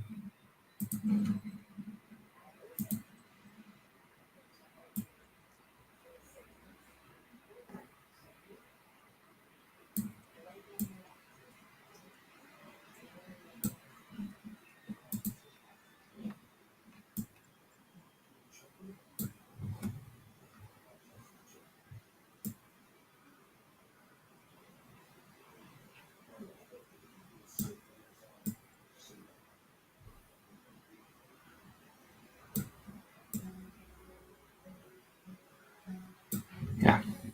Yep. Very nice.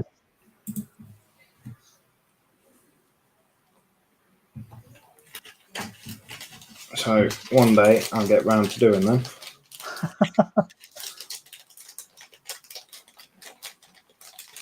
Yeah, those will be really cool builds.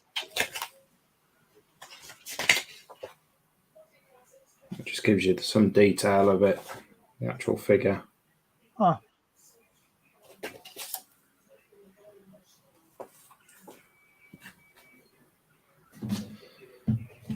Nice.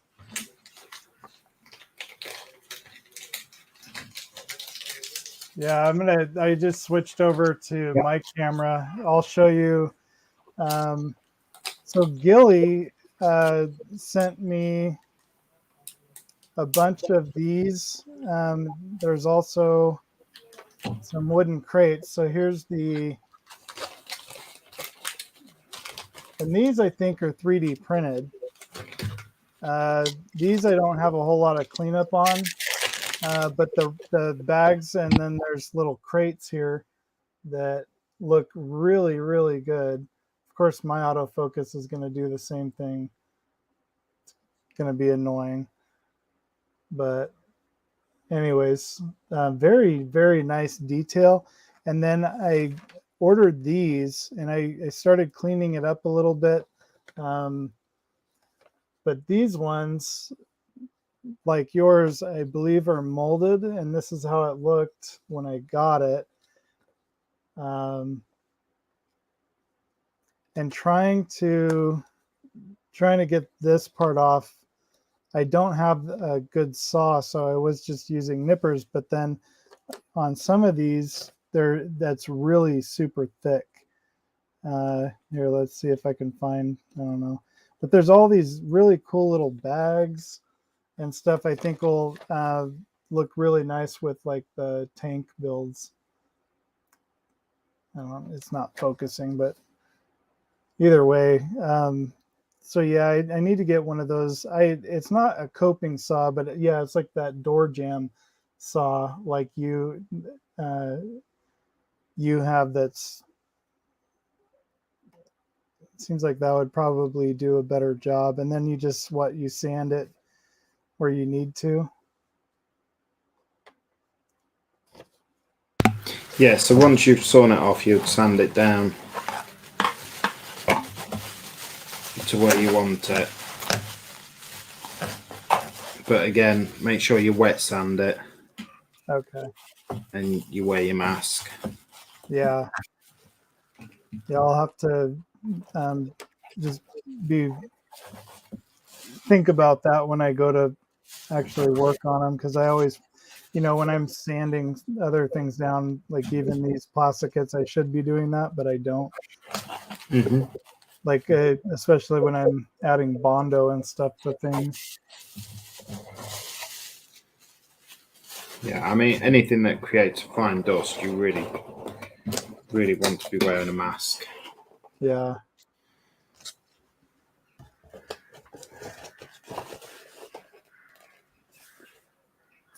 Yeah, the wood grain that shows up in these is just amazing. You can't really see it. Well, there it is. But it's super fine detail that I just always I feel like you're gonna lose some of that detail when you go to add paint to it, but we'll see what happens. And then I haven't shown you the boats for. Let me get my little piece of paper out again. So this is one of the lifeboats for the Victory, and it does. You can't really tell, but I was trying to do a kind of a wood grain. It does not show up on camera very well. I don't have enough white is the problem.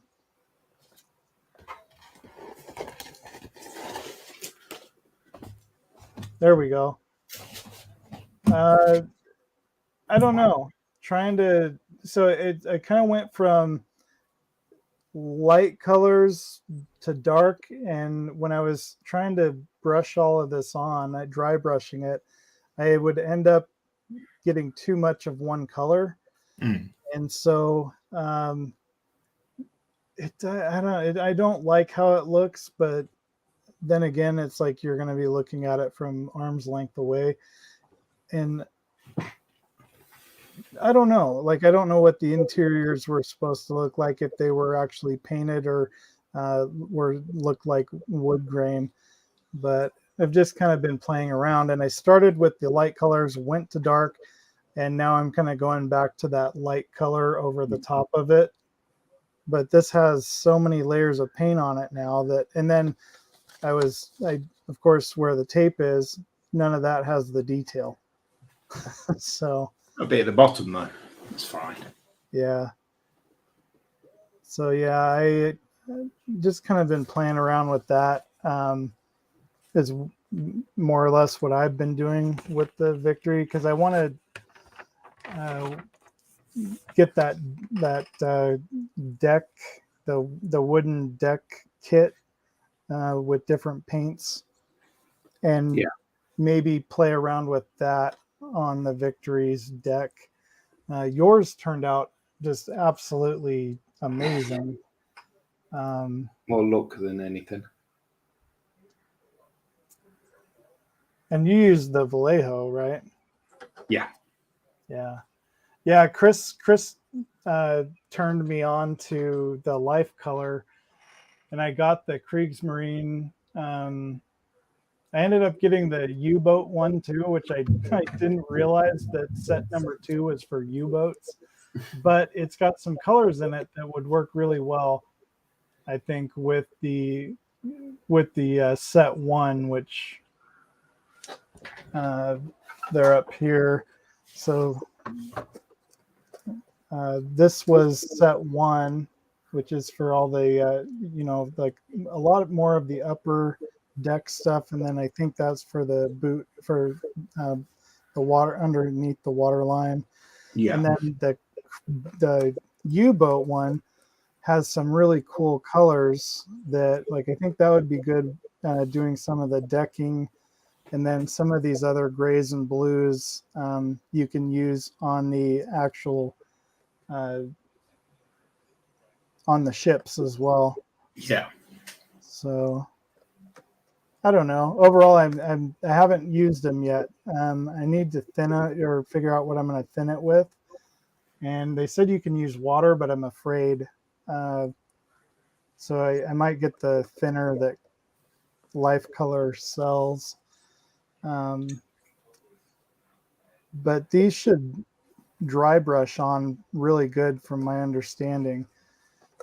The Tamiya paints, what I'll do is I'll put the Tamiya paint retarder in there, and when I'm dry brushing, and that seems to really help with the when you're dry brushing the flats. I attempted to dry brush one of the glossy colors, and those are you can't dry brush with a gloss. No. It doesn't work. So, but the paint retarder has definitely helped. I'm just afraid to use the Tamiya paint retarder with other brands. And the Mr. Color leveling thinner, I don't know, Chris, if you're paying attention. I think you are. Have you tried using the Mr. Color leveling thinner in the Life Color? And how does that work? I was going to try testing it out here later this week. But this bottle, too, will last me forever. Because you don't need much of the paint retarder. And that's the thing. I think a lot of people say, oh, they have trouble hand brushing with Tamiya paints. And I think, to be totally honest, the issue is because they're not using the paint retarder. Because when I use the paint retarder with the Tamiya paints, and if whether I'm just doing a brush coat with it or dry brushing with it, I seem to have really good results with the Tamiya. Yeah. I'll certainly give it a try, because I struggle with Tamiya paints. Yeah. Oh, it's terrible if you're just using it straight out of the bottle. Yeah. Yeah. Let's see. Chris was saying, first he was saying, hey, and Mark's back. Chris is saying, thinking you secretly love the Victory Kit. And he was saying, no, I haven't, but that's lacquer thinner and Life Colors are acrylic, so I wouldn't try it. Fair enough. It does say you can just thin it with water for airbrushing, but yeah, I'll have to. These are kind of expensive, but you get a lot of paint with them. I can't remember. It doesn't. I don't think it says what size these are. I mean, and this should last a fair amount if you're thinning it properly. Did a 148 U-boat. A 148 U-boat? Yeah, by Trumpeter. There you go.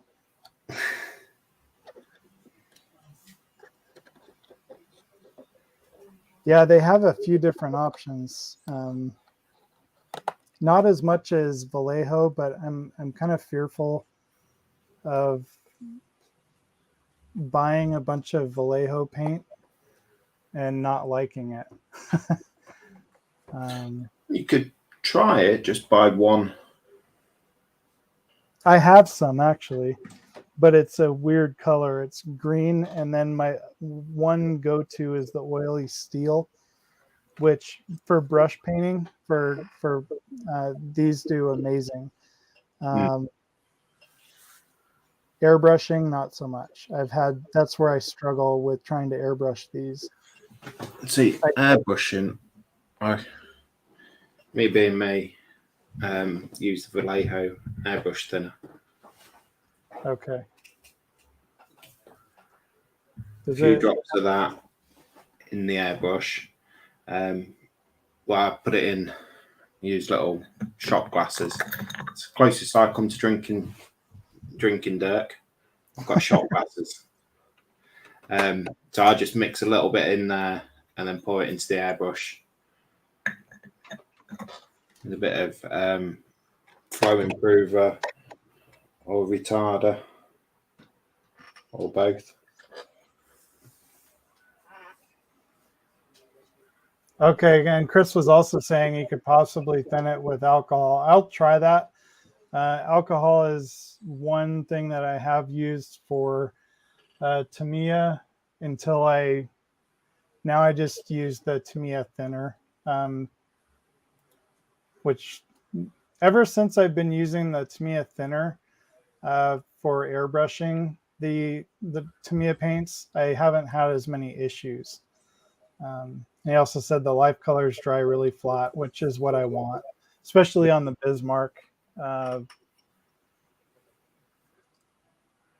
Bismarck, and then they do sell a set for the Royal, or for the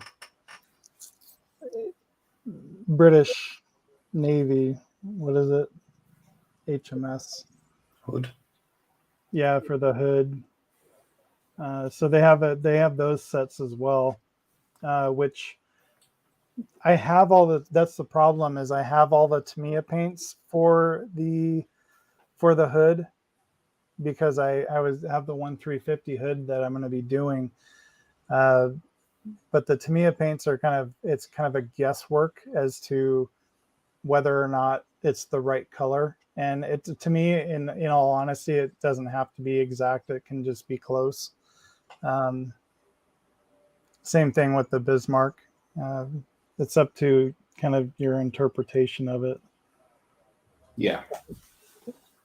And that's the thing with Tamiya that I've noticed, and it's not just Tamiya, I guess other companies, is there are so many different levels of gray that you can get.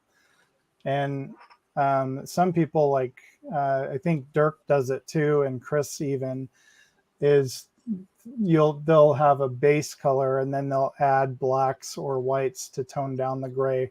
And that way they're only buying like one. They're not buying like 50 different grays. They're just buying the one. Which, that's the smart way of doing it. I don't go for the smart way though. Yeah. I know you and I, we kind of like, I want that paint. I want that color. And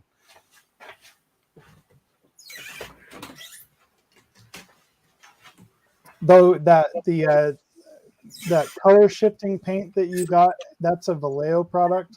Yeah.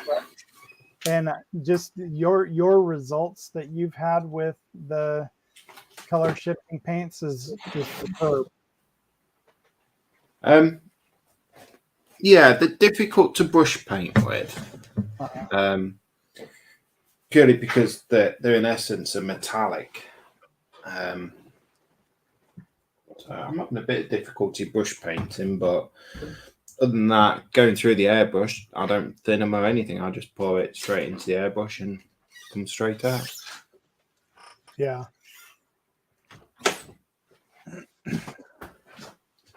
But I have found that they're very, very green based. Are they? Yeah. So on this guy's cloak, it's meant to be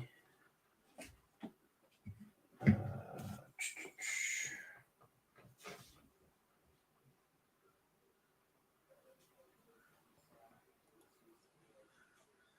one was it?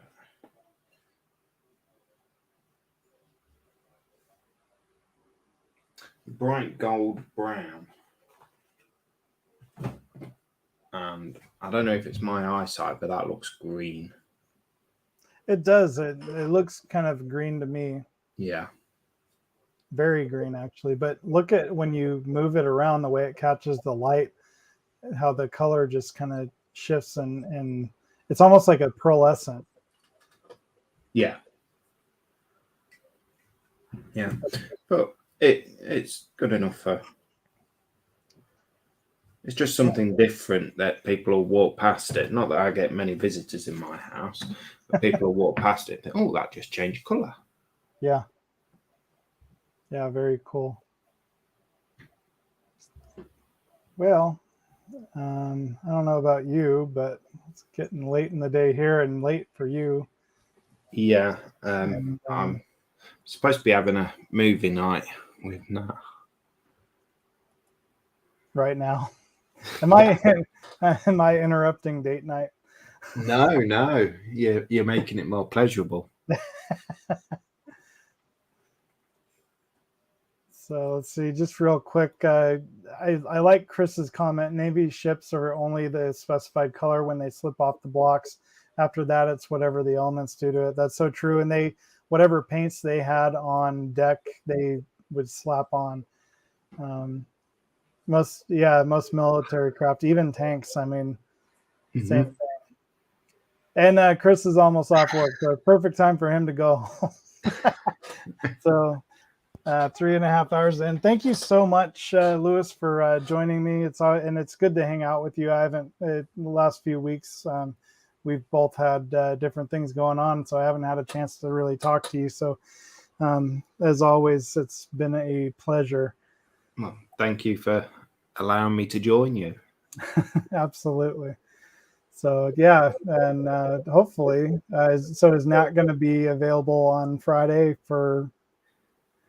Oh, that's a good point. I think she might be. I think I might have to force her to do it. There you go. So yeah, if you're looking for something to do Friday for me it's noon. For East Coasters, it's 3:00, and for those of you in the UK, it's 8 p.m. 8:30, I think. 8:30. That's right. Yeah. Dexterous Crafters for the Friday Gem with Lewis and Nat, which is always a load of fun. And in fact, it's one of Dirk's favorite shows on the internet. So when it's on. When it's on. So go and check that out. Also, check out James's channel to see the behind the scenes look at Airfix and the factory there, and you can see kind of what he got to see. I think they actually let him film part of the tour, so which was really, really cool. And I don't know when he's going to post that up. He might actually have some of it up on his channel right now at the Model Officer, and his Facebook is Model Officer's Mess. So thanks for everybody for joining in, and I hope you all have a wonderful, wonderful rest of the week. And again, thanks Lewis and Nat for helping keep me entertained. And this has been by far the longest live stream I've been able to do, and a lot of that is in part to you guys and keeping me entertaining. Well, thank you very much for allowing us to join. I hope everyone takes care and stays safe and all that jazz and keeps modeling. Indeed. Go out and, in the words of Phil from Sprooverse, build something. So bye. Take care, everybody. Bye.